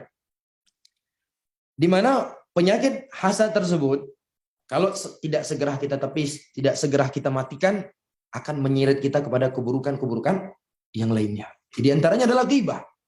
Betapa sering terjadinya penggibahan, karena apa? Hasad. Sering sekali jamaah yang dimulaikan oleh terjadinya penggibahan karena hasad awalnya. Hasad, orang kalau sudah hasad, dia akan mencari-cari celah untuk menceritakan kita. Dia akan mencari-cari celah untuk membunuh karakter kita. Itu kalau orang sudah hasad. Yang benar bisa jadi salah, apalagi mungkin ada 1-2 perbuatan kita yang memang salah. Namanya kita manusia. Pasti salah. Pasti jamaah yang dimulaikan Allah. Akan digiring, akan itu kesalahan kita itu akan digoreng sama dia. Setelah digoreng, baru dibagi-bagikan. Subhanallah. Bahaya yang seperti itu jamaah. Jadi dilawan. Dilawan jamaah yang dimulaikan Allah. Jelas ya? Baik. Pelajaran lainnya yang bisa kita petik dari ayat ini. Di mana Allah mengatakan, setelah mereka berencana untuk membunuh Nabi Yusuf atau membuang Nabi Yusuf. Apa kata mereka? Wa takunu min ba'dihi qauman sholihin. Dan setelah itu kalian akan menjadi orang yang soleh lagi. Artinya apa? Syaitan menghiasi kepada mereka. Kalian bunuh aja si Yusuf atau campakkan dia. Setelah itu kalian tobat. Setelah kalian tobat, Allah akan ampuni dosa kalian dan kalian menjadi orang baik lagi. Artinya apa? Ini diantara tipu daya iblis yang banyak menjerat orang-orang yang beriman. Apa itu? Dia akan bisikan kepada kita, nggak apa-apa kamu melakukan dosa sekali aja. Tapi ingat ya, sekali aja. Habis itu tobat. Ini akan dibisikin ke kita jamaah. Akhirnya kita, oh iya juga ya, habis ini tobat, habis ini tobat, habis ini tobat. Padahal ini adalah jeratan yang sangat jitu jamaah. Iya. Kenapa kita bilang ini jeratan yang sangat jitu? Karena yang pertama, ada nggak yang menjamin setelah kita bermaksiat, kita masih punya umur untuk bertaubat? Bagaimana kalau sekiranya iya dan billah, semua iya dan billah, tatkala bermaksiat Allah cabut nyawa kita? Subhanallah. Ada orang-orang yang lagi joget-joget, di saat joget Allah cabut nyawanya.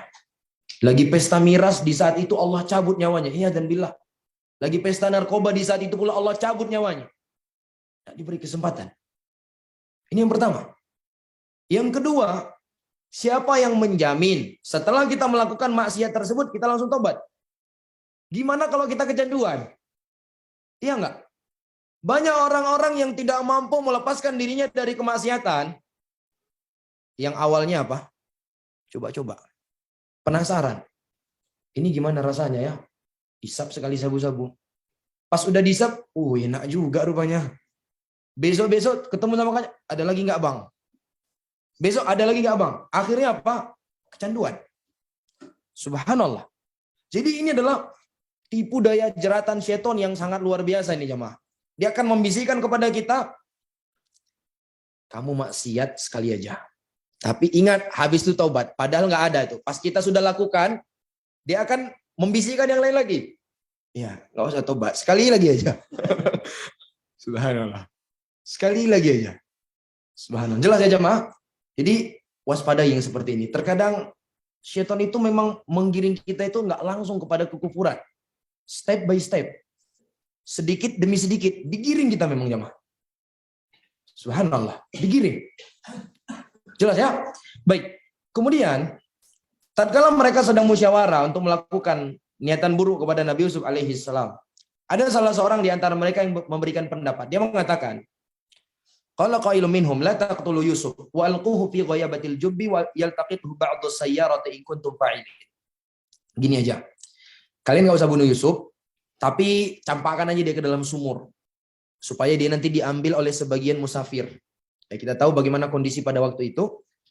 Ya, untuk mendapatkan air itu baik, artinya setiap musafir itu sudah tahu di mana tempat-tempat sumur, di situ ada sumber air, kita campakkan nanti ke situ.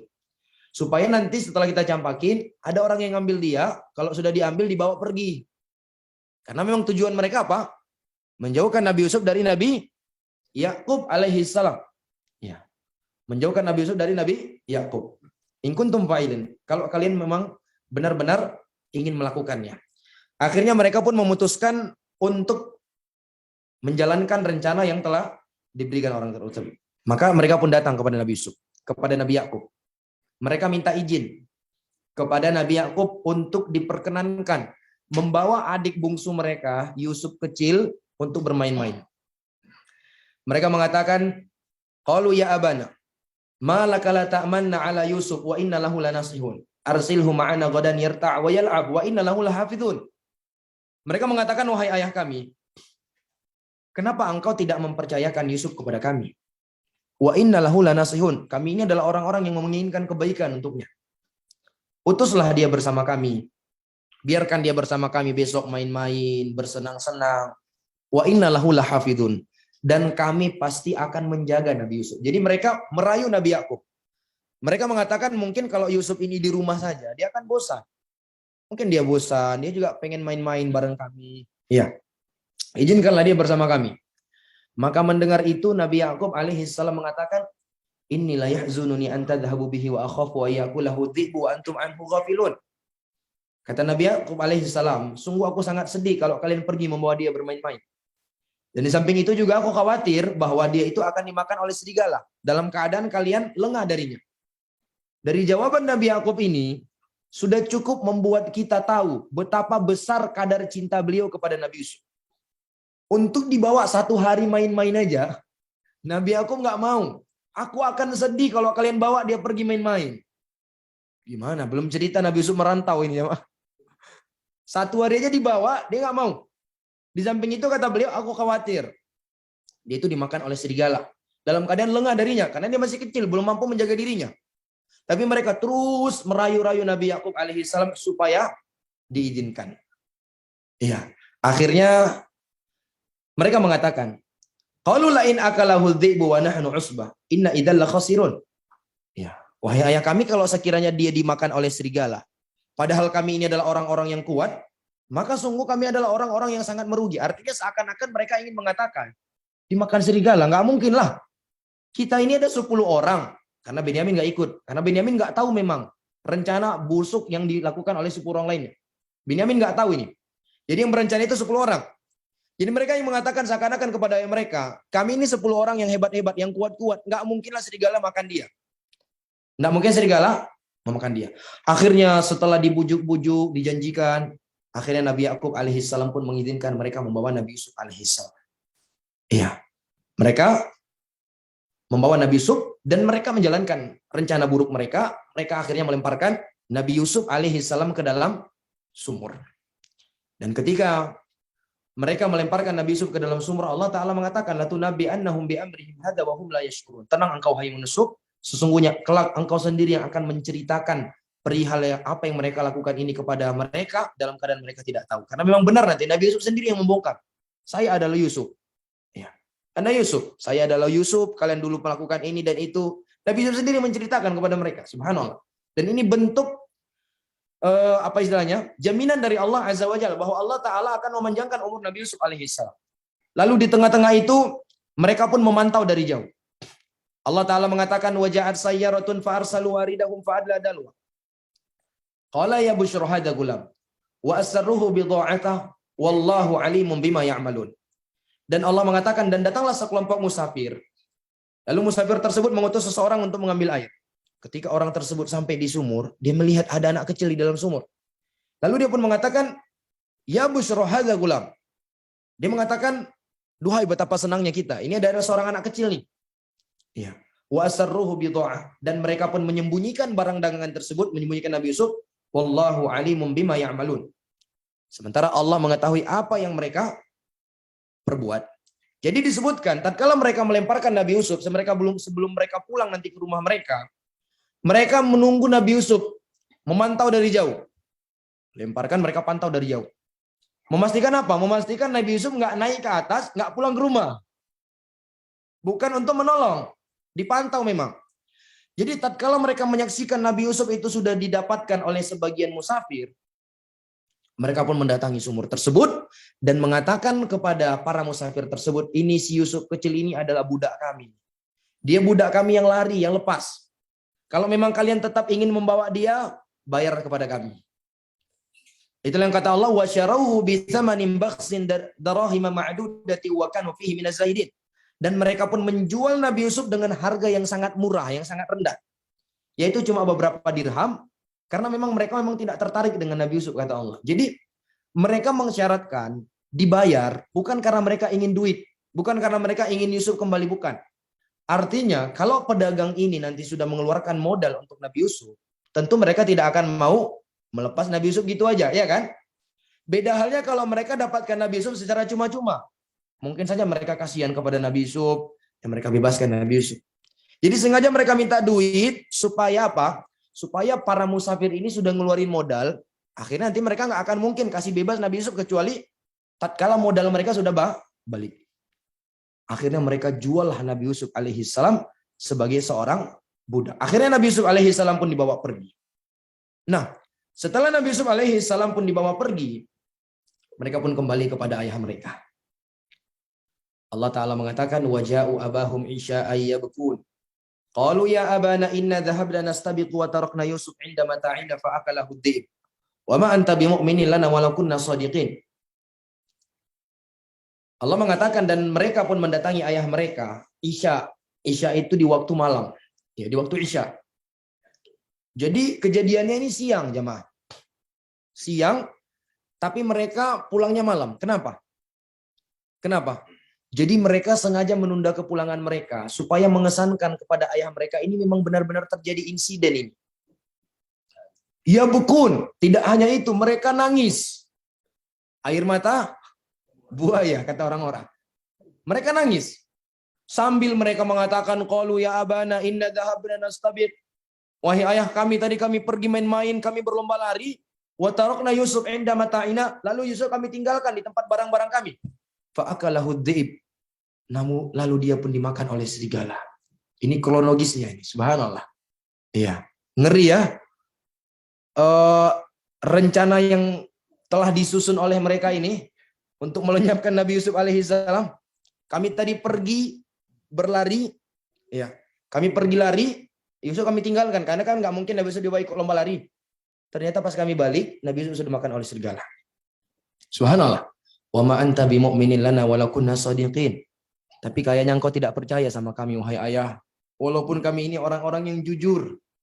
Ya. Baik.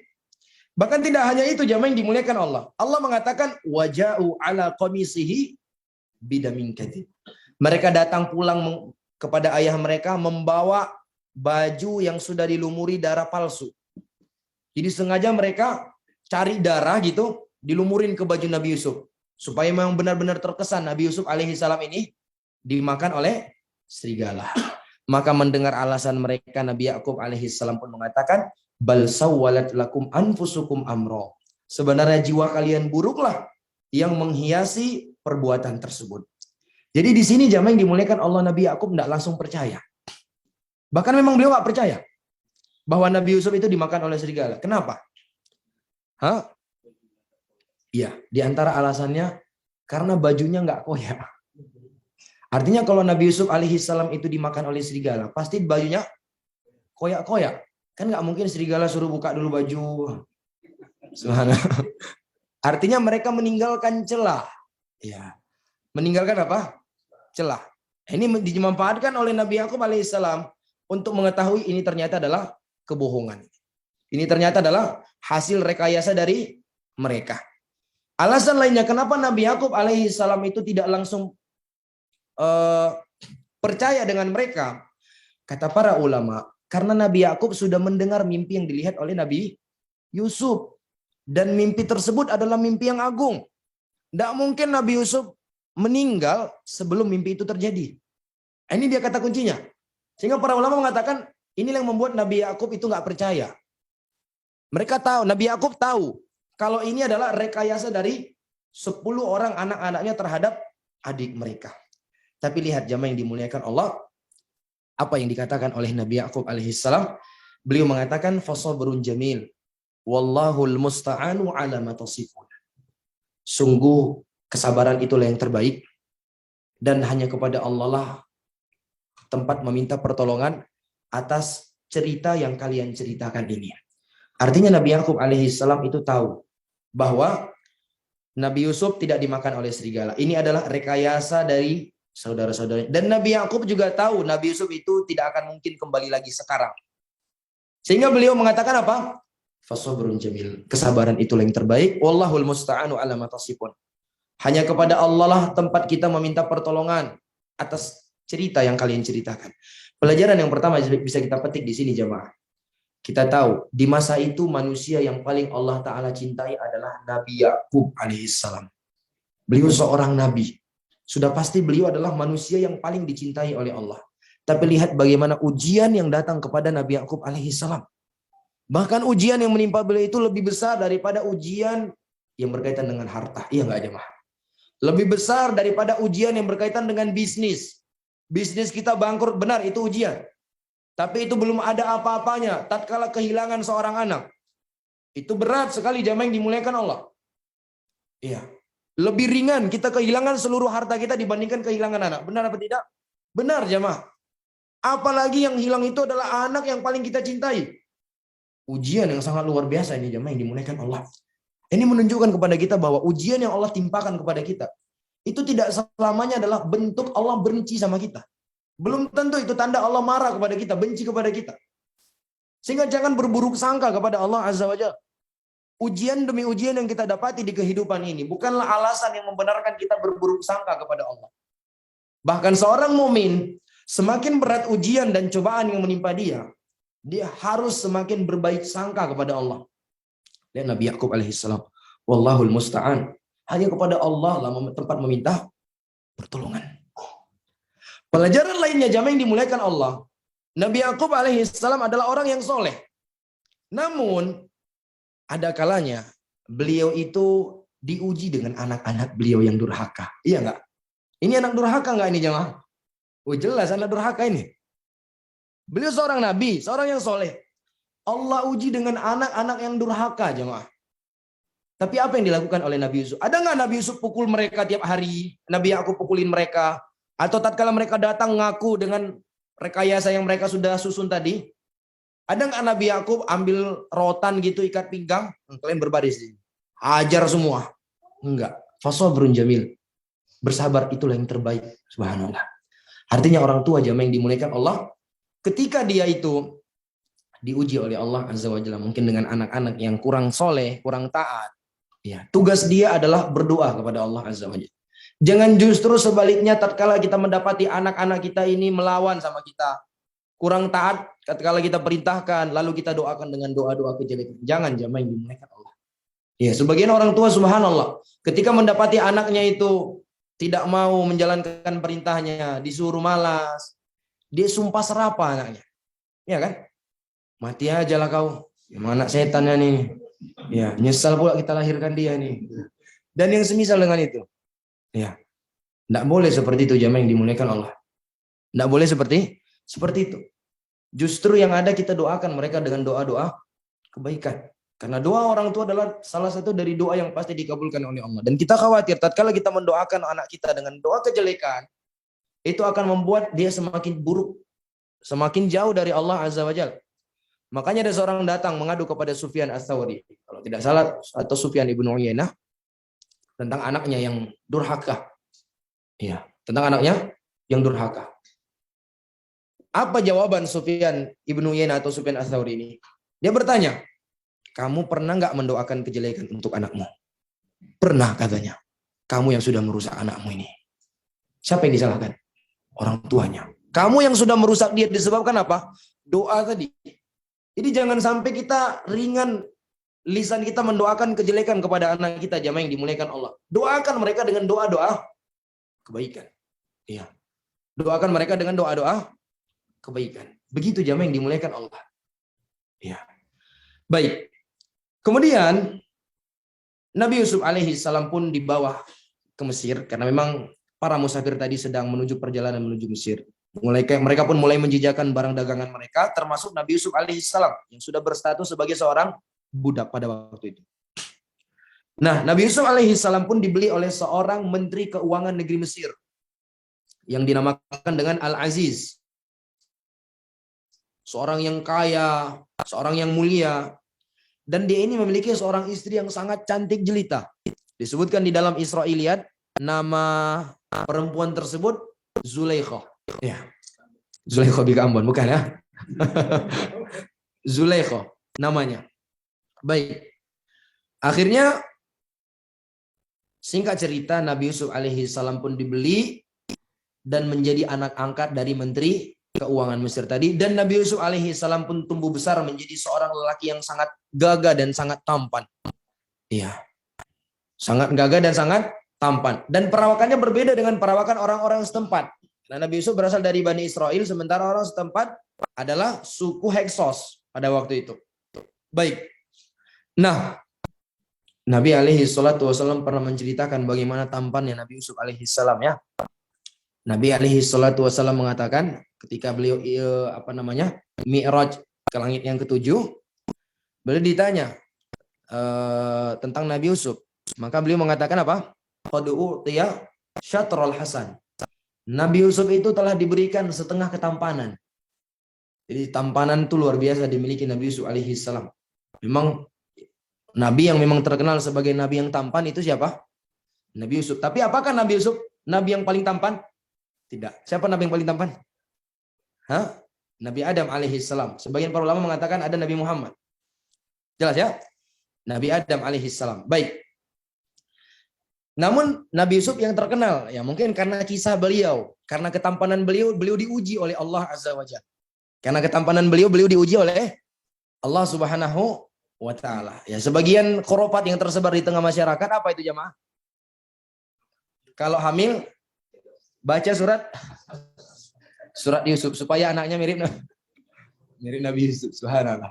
Gimana kalau nanti baca surat Al-Baqarah? Hah? Jadi sapi anaknya nanti, subhanallah. Gimana lagi kalau baca surat Al-Ankabut?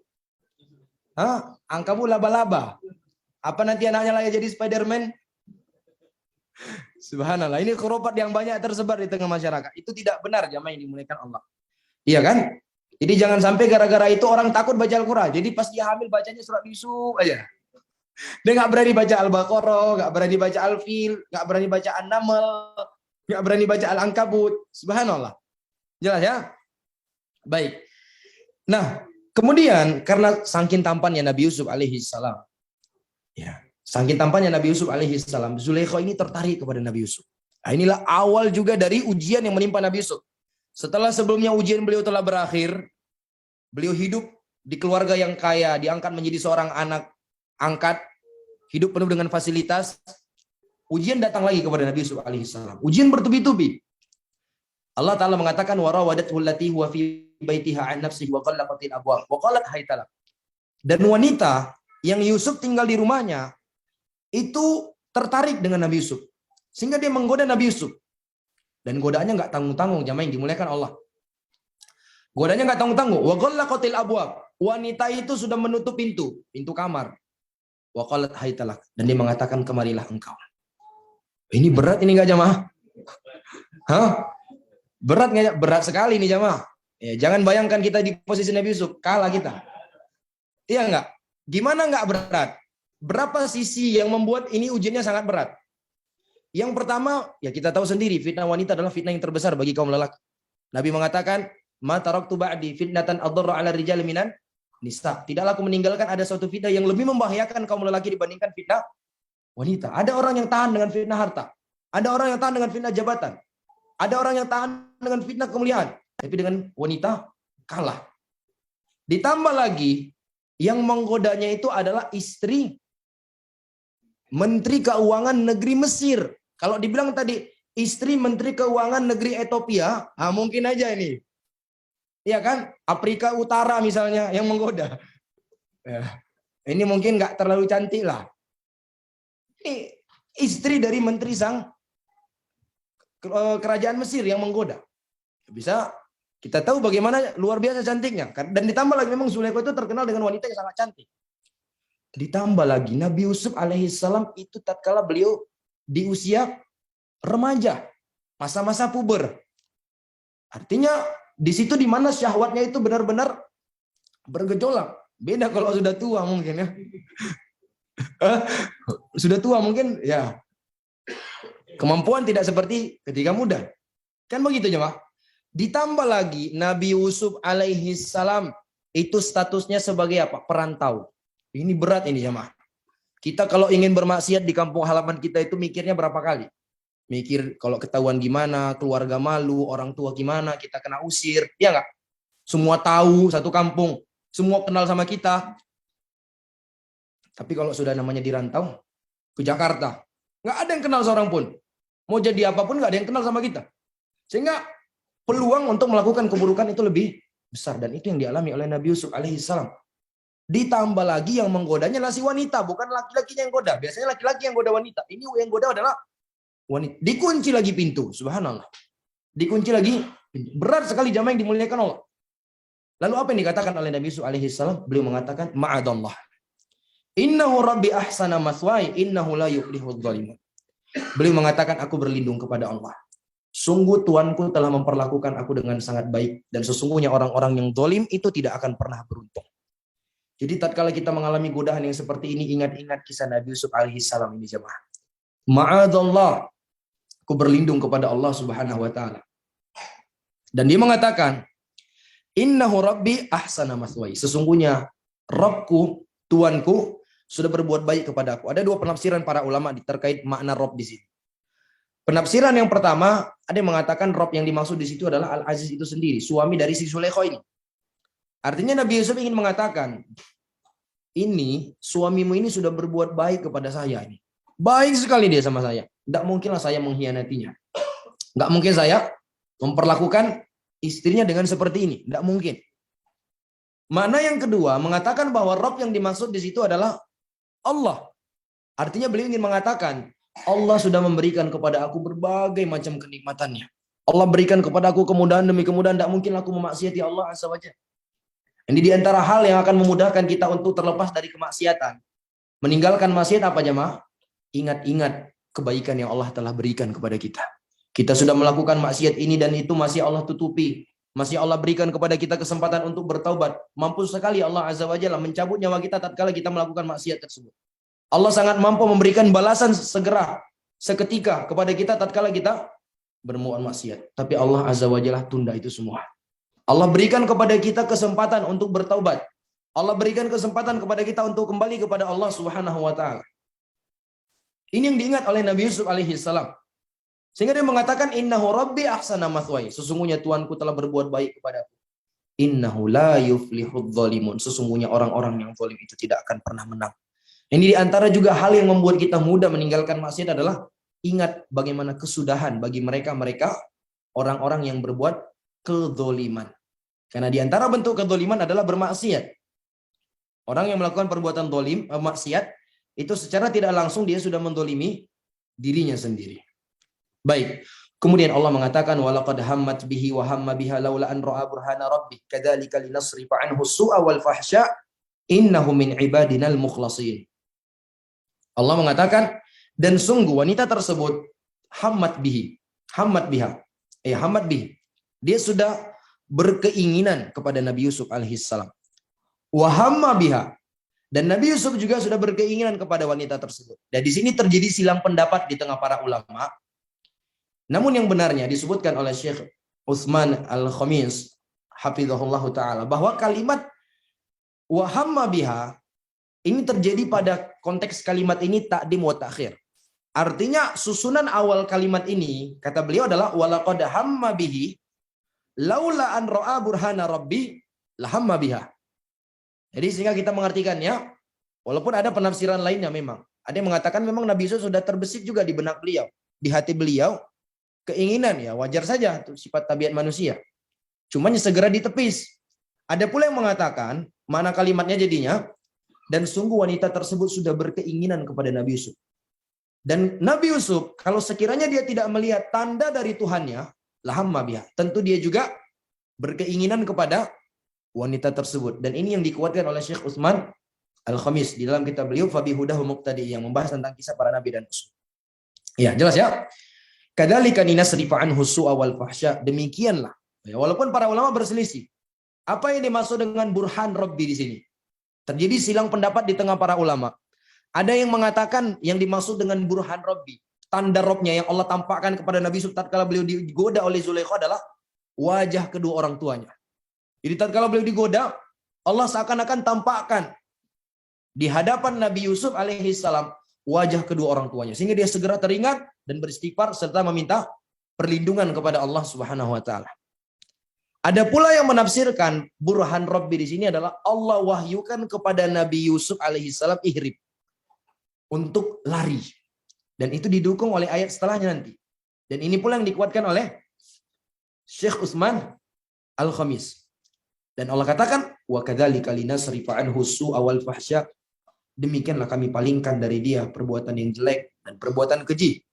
Innahu min ibadinal mukhlasin. Sesungguhnya dia adalah hamba kami yang terpilih, yang mukhlis ya. Baik. Kemudian mereka pun lari. Allah katakan wastabaqal bab. Dan mereka berdua pun lari menuju pintu. Nabi Yusuf menuju pintu ingin kabur, Zulaikha menuju pintu ingin nangkap Nabi Yusuf. Sama-sama lari, subhanallah. Sama-sama lari, tapi yang satunya menuju kepada ketaatan, yang satunya menuju kepada kemaksiatan. Sama-sama lari. Wa qaddat qamisahu min dubur wa alfa ya sayyidaha ladal bab. Lalu tatkala lari itu, Zulaikha menarik baju Nabi Yusuf sampai koyak di belakang. Tatkala sudah sampai di pintu dan pintunya sudah berhasil dibuka, wa alfa ya sayyidaha ladal bab. Mereka mendapati bahwa suami dari Zulaikha sudah berada di depan pintu. Zulaikha ini wanita bangsawan, jemaah. Tentu beliau itu pandai berbicara. Pandai di dalam memutarbalikkan fakta. Sehingga dia langsung memanfaatkan kondisi, tatkala sudah kedapatan ini di depan pintu nih. Biasanya kan kalau wanita biasa kan udah ketakutan nih. Karena dia salah. Tapi Zulaikha tidak, jemaah. Dia pintar di dalam membalikkan situasi. Nah, ini berhati-hati dari orang yang pandai berbicara. Ini luar biasa memang, jemaah.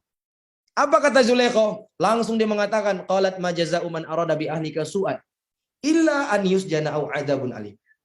Dia harus mengatakan, kira-kira apa balasan yang pantas didapatkan oleh orang yang menginginkan kejelekan kepada keluargamu, kecuali dia ini layaknya dipenjara atau mendapatkan siksaan yang pedih. Langsung dituduh Nabi Yusuf alaihissalam sebagai orang yang ingin memperkosa siapa? Zulaikha. Subhanallah. Luar biasa. Akhirnya Nabi Yusuf alaihissalam pun tidak tinggal diam. Dia mengatakan, qala hiya rawadatni an nafsi. Justru dia yang menggoda saya, kata Nabi Yusuf alaihissalam. Iya, ini menunjukkan memang ada kalanya kita membela diri, jamaah yang dimuliakan Allah. Jangan biarkan kebatilan itu menang. Bela diri kita, jamaah yang dimuliakan Allah. Kalau memang mampu, bela. Namun tidak selalu itu menjadi tujuan utama kita untuk selalu klarifikasi di hadapan orang-orang. Karena ada memang hal-hal yang memang kita tidak mampu untuk klarifikasi. Ya udah biarkan seperti itu, jamaah. Ya jangan kita disibukkan dengan setiap tuduhan, fitnah yang datang kepada kita, kita klarifikasi. Akhirnya hidup kita disibukkan dengan itu, ya enggak? Di sini kita tahu kita difitnah ini. Akhirnya kita kumpulkan orang buat jumpa pers, klarifikasi. Di sini lagi gitu. Itu kapan ibadahnya kita kalau seperti itu? Biarkan saja. Ghayatun ridhon nas ghayatun la tudrak. Ridho seluruh manusia itu adalah suatu hal yang tidak akan mungkin bisa kita capai. Tapi ada kalanya kalau memang kita mampu untuk membela diri, sebutkan. Jangan kita biarkan kebatilan itu menang. Seperti yang dilakukan oleh Nabi Yusuf. Dia mengatakan, qala hiya rawadatni an nafsi. Dia yang menggoda aku. Dia yang ingin melakukan perbuatan tersebut kepadaku. Akhirnya keduanya itu saling mengaku adalah orang yang benar. Allah mengatakan, wa syahida syahidum min ahliha. In kana qamisuhu qudda min qubul fasadaqat. Wa huwa minal kadzibin. Wa in kana qamisuhu qudda min dubur fakadzabat wa huwa minas shadiqin. Adalah salah seorang dari keluarga mereka. Jadi kan ini udah ribut nih di dalam rumah nih. Istrinya bilang ini, Yusuf bilang ini. Ada salah seorang dari keluarga mereka yang mengatakan, gini aja. Kita lihat aja baju Nabi Yusuf yang koyak. Kalau koyaknya di belakang, kalau koyaknya di depan, ini berarti tanda yang benar adalah wanita ini, laki-laki ini pendusta. Koyak di depan, ya kan? Berarti dalam konteks Nabi Yusuf yang mendatangi wanita tersebut. Sehingga wanita tersebut ngelak. Sehingga koyaknya di mana? Depan. Tapi kalau koyaknya itu di belakang, wanita ini pendusta, ini yang jujur. Dan ternyata jamaah yang dimuliakan Allah, falamma ra'a qamisahu qudda min dubur. Tatkala mereka melihat ternyata koyaknya baju Nabi Yusuf di mana? Di mana? Di belakang. Berarti siapa yang benar di sini jamaah? Nabi Yusuf alaihissalam. Maka setelah tahu yang benar adalah Nabi Yusuf, yang salah adalah istrinya, dia mengatakan, innahu min kaidikun, inna kaidakunna azim. Sesungguhnya ini adalah tipu dayamu, wahai istriku. Sungguh tipu dayamu itu benar-benar hebat. Sungguh tipu dayamu benar-benar hebat. Lalu dia mengatakan, Yusufu arid an hadza wastaghfiri li dzambik innaki kunti minal khati'in. Dia mengatakan, wahai Yusuf, engkau berpaling dari ini. Artinya apa? Udah kamu pergi aja, nggak usah bahas-bahas lagi nih. Ya. Wastaghfiri li dzambik. Adapun kamu istriku, minta ampun kepada Allah akan dosamu. Ya, sesungguhnya engkau adalah orang yang salah. Jadi disebutkan memang jamaah yang dimuliakan Allah. Di dalam Israiliyat, kalau Al-Aziz ini adalah orang yang lemah syahwat. Sehingga dia sangat memaklumi dan tidak begitu kaget ketika mengetahui istrinya itu tertarik dengan lelaki lain. Bukan tidak cemburu dia jamaah yang dimuliakan Allah. Tapi dia udah nggak bisa apa-apa. Subhanallah. Sehingga lihat dari jawaban dia ketika sudah mengetahui istrinya yang salah, apa dibilangnya? Wastaghfiri li dzambi, engkau istighfar aja sama Allah. Lelaki yang memang nggak punya power di hadapan istrinya. Subhanallah. Iya dan bila kalau seandainya istri kita seperti itu jamaah yang dimuliakan Allah, apa yang terjadi? Tapi lelaki tersebut memang nggak punya kemampuan, dia nggak punya kekuatan di hadapan istrinya sehingga dia nggak bisa apa-apa. Yang ada cuma dia bilang kepada Yusuf, Yusuf arid an hadza. Engkau berpaling dari ini, artinya udah nggak usah dibahas-bahas lagi. Lupakan masalah ini, kamu minta maaf sama Allah Subhanahu wa taala. Memang dia itu lemah. Dia nggak punya kemampuan lelaki tersebut di hadapan istrinya. Karena memang ada yang seperti itu, jamaah yang dimuliakan Allah. Makanya ada istilah kalau suaminya bintang 1, istri bintang 2. Biasanya seperti itu. Jelas ya, ada suami memang nggak punya kekuatan di hadapan istri. Dan ini bahaya yang seperti ini, jamaah yang dimuliakan Allah. Jelas ya? Baik. Mereka berupaya untuk menutup skandal ini. Jangan sampai tersebar ke dunia luar, ke orang-orang di luar sana. Namun kayak manapun mereka memendamnya, tetap tersebar. Sehingga kasus tersebut viral lah, menjadi buah bibir ibu-ibu pada waktu itu. Sehingga mereka mengatakan, Imra'atul Aziz turawidu fataha an nafsi, qad syaghafaha hubba, wa inna lanaraha fi dhalalim mubin. Allah mengatakan, wa qala niswatun fil Madinah. Wanita-wanita yang ada di kota itu pun menggosip. Mereka mengatakan, tuh lihat, istrinya Al-Aziz, si Zulaikha. Dia sudah merayu pelayannya untuk menundukkan dirinya, untuk memuaskan nafsunya. Sesungguhnya dia itu benar-benar sudah mabuk cinta, dan kami melihat dia itu orang-orang yang benar-benar berada di dalam kesesatan yang sangat nyata. Lalu, ternyata gosipan dari ibu-ibu ini terdengar oleh Zulaikha. Maka Zulaikha juga nggak tinggal diam. Apa yang dilakukan oleh Zulaikha? Allah katakan, falamma sami'at bimakrihinna arsalat ilaihinna wa atadat lahunna muttaqa'ah wa atat kulla wahidatin minhunna sikina wa qalat ikhruj alaihin. Falamma ra'aynahu akbarnahu wa qatta'na aydiyahunna wa qulna hasya lillah ma hadza basyara in hadza illa malakun karim. Tatkala Zulaikha mendengar makar.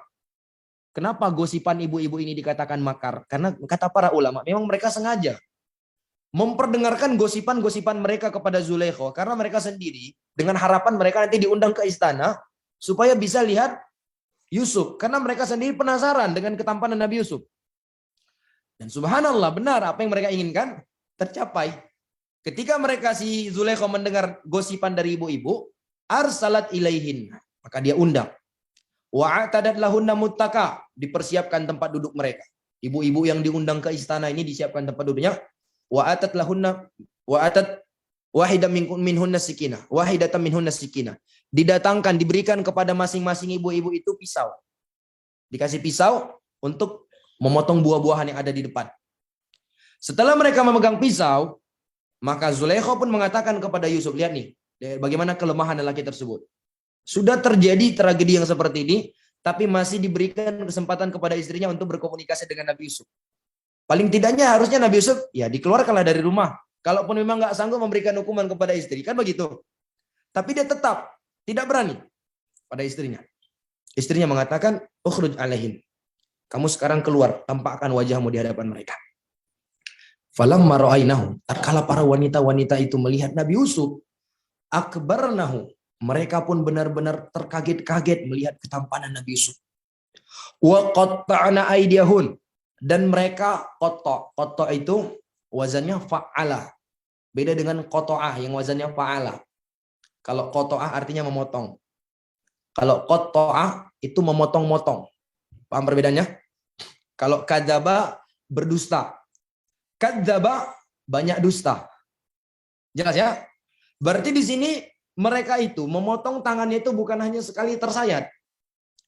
Tapi sudah berkali-kali. Wa qatta'na aydiyahun. Mereka memotong-motong tangan mereka. Wa qulna hasya lillah, dan mereka mengatakan masya Allah. Ma hadza basyara, demi Allah ini kayaknya enggak manusia. In hadza illa malakun karim. Ini adalah malaikat yang mulia, subhanallah. Begitulah ketampanan Nabi Yusuf alaihissalam yang telah diberikan ketampanan oleh Allah Azza wa Jalla yang sangat luar biasa sehingga membuat mereka terpukau tanpa sadar memotong-motong tangan mereka. Subhanallah. Tampan sekali jemaah. Terpukau mereka. Ya, ini jadi fitnah juga, subhanallah. Di kalangan sahabat, ada seorang sahabat saya ingat yang dijuluki Yusuf hadhihi ummah. Yusuf hadhil ummah. Yusufnya umat ini, seorang sahabat yang sangat tampan. Siapa jemaah? Siapa? Bukan. Siapa kira-kira? Ada yang tahu? Yang melakopinya ini adalah Umar bin Khattab. Umar bin Khattab memberikan lakop kepada sahabat tersebut, Yusuf hadhil ummah. Siapa itu jemaah? Beliau itu adalah Jarir ibn Abdillah. Jarir bin Abdillah dilakopi dengan Yusuf hadhihi al-ummah. Taib. Maka melihat reaksi mereka yang memotong-motong tangan mereka ketika melihat Nabi Yusuf alaihissalam, sudah waktu kita ya. Maka Zulaikha pun mengatakan, fadzalikun alladzi lumtunnani fi wa laqad rawatuhu an nafsihi fasta'sam wa la illam yaf'al ma amuruhu la yusjanana wa la yakuna minas sagirin. Maka Zulaikha pun mengatakan, itulah dia orangnya yang menyebabkan kalian mencela aku, yang menyebabkan kalian menggosipi aku. Itulah orangnya. Subhanallah. Dan dia tidak malu lagi mengakui. Dia mengatakan, dan memang benar, akulah yang menggoda dia. Namun dia menolakku. Ya. Dan apabila dia tidak mau lakukannya kali ini, jadi digoda lagi oleh Zulaikha Nabi Yusuf alaihissalam. Fa illam yaf'al ma amuru, tapi kalau kali ini dia nggak mau lagi, la yusjananna wa la yakuna minas sagirin. Pasti dia akan dipenjara dan akan masuk menjadi orang-orang yang hina. Subhanallah. Artinya Zulaikha ingin mengatakan, kalian baru sekali ketemu dengan dia, kayak gini efeknya. Kalian potong-potong tangan, nggak terasa. Gimana dengan saya yang tiap hari hidup sama dia? Satu rumah. Subhanallah. Berat nggak jamaah? Berat. Dan dia udah nggak malu-malu lagi mengakuinya. Bahkan tidak hanya itu, diancam. Diancam jamaah. Maka mendengar ancaman tersebut, Nabi Yusuf alaihissalam pun mengatakan, subhanallah, jawaban beliau. Beliau mengatakan, Rabbi sijnu ahabbu ilayya mimma yad'unani ilaih. Wa illa tasrif anni kaidahunna asbu ilaihinna wa aku minal jahilin. Beliau mengatakan, wahai Rabbku, sungguh penjara lebih aku cintai dibandingkan memenuhi ajakan mereka. Dan kalau sekiranya engkau tidak memalingkan aku dari mereka, asbu ilaihin, maka pasti aku akan cenderung untuk memenuhi keinginan mereka. Wa aku minal jahilin. Dan aku termasuk orang-orang yang jahil. Lihat bagaimana seorang Nabi Yusuf alaihissalam. Beliau berdoa kepada Allah Azza wa Jalla supaya lebih baik masuk dalam penjara ya Allah. Dan kalau sekiranya engkau tidak palingkan aku, mungkin aku akan menuruti keinginan mereka. Lihat bagaimana Nabi Yusuf alaihissalam. Beliau itu nggak pede dengan keimanan beliau jamaah. Iya, tidak terlalu percaya diri dengan keimanan beliau. Beliau kembalikan semua kepada Allah, berdoa kepada Allah Subhanahu wa taala. Sehingga akhirnya Allah katakan fastajaba lahu rabbuhu fasarafa anhu kaidahunna innahu huwas samiul alim. Maka doa Nabi Yusuf alaihissalam pun dikabulkan oleh Allah Azza wa Jalla dan Allah menghindarkan Nabi Yusuf dari tipu daya mereka. Innahu huwas samiul alim, sesungguhnya Allah adalah zat yang Maha mendengar lagi Maha mengetahui. Summa badalahum min ba'di ma ra'ul ayati la yasjununnahu hatta hin. Dan kemudian timbullah pikiran pada mereka setelah melihat tanda-tanda kebenaran Nabi Yusuf bahwa kayaknya Nabi Yusuf ini harus dipenjarakan. Inilah akhirnya Nabi Yusuf alaihissalam itu masuk ke dalam penjara. Jelas ya? Jadi setelah beliau diangkat menjadi anak angkat, tinggal bertahun-tahun bersama dengan Al-Aziz, Menteri Keuangan Mesir tadi, sehingga pada akhirnya Nabi Yusuf alaihissalam pun dipenjara. Gara-gara apa jamaah yang dimuliakan Allah? Gara-gara difitnah. Inilah ujian demi ujian yang dialami oleh Nabi Yusuf alaihissalam. Ya, sekali lagi jamaah yang dimuliakan Allah, ujian demi ujian yang menimpa kehidupan kita, ada hikmah besar di balik itu semua. Dan itu bukanlah alasan untuk kita selalu berburuk sangka kepada Allah Azza wa Jalla. Nah, wallahu taala alam bissawab. Waktu kita yang sudah habis. Insyaallah kita akan lanjutkan di pertemuan yang akan datang. Baik, sebelum saya akhiri mungkin ada yang ingin disampaikan atau ditanyakan. Saya persilakan.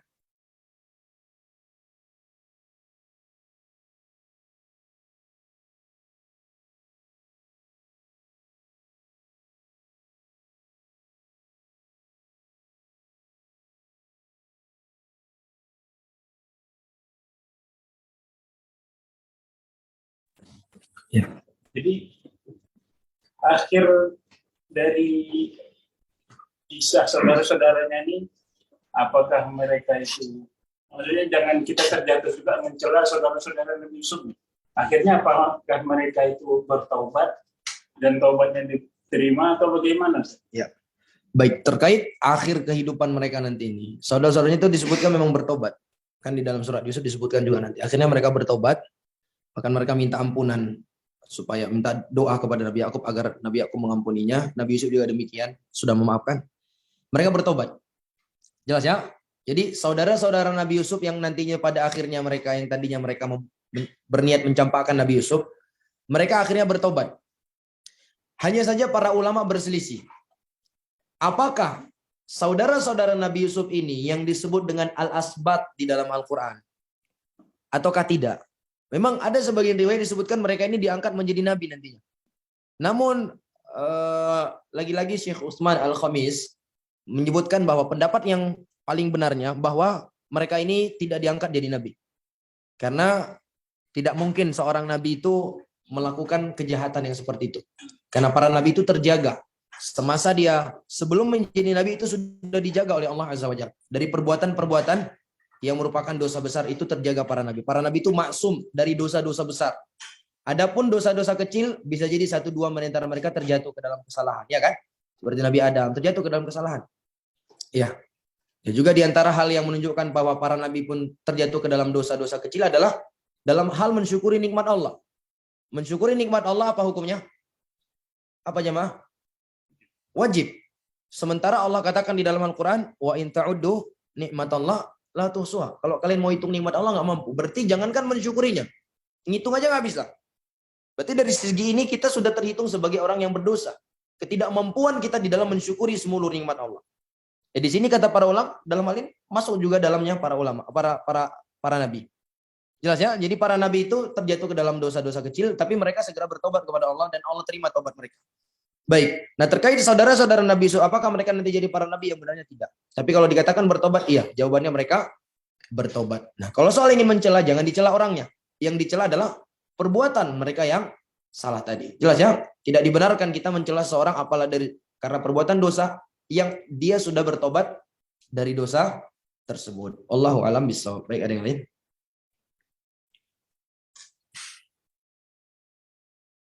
Kalau tidak ada, kita cukupkan sampai di sini dulu. Subhanakallahumma rabbana wa bihamdika asyhadu an la ilaha illa anta astaghfiruka wa atubu ilaik. Assalamualaikum warahmatullahi wabarakatuh.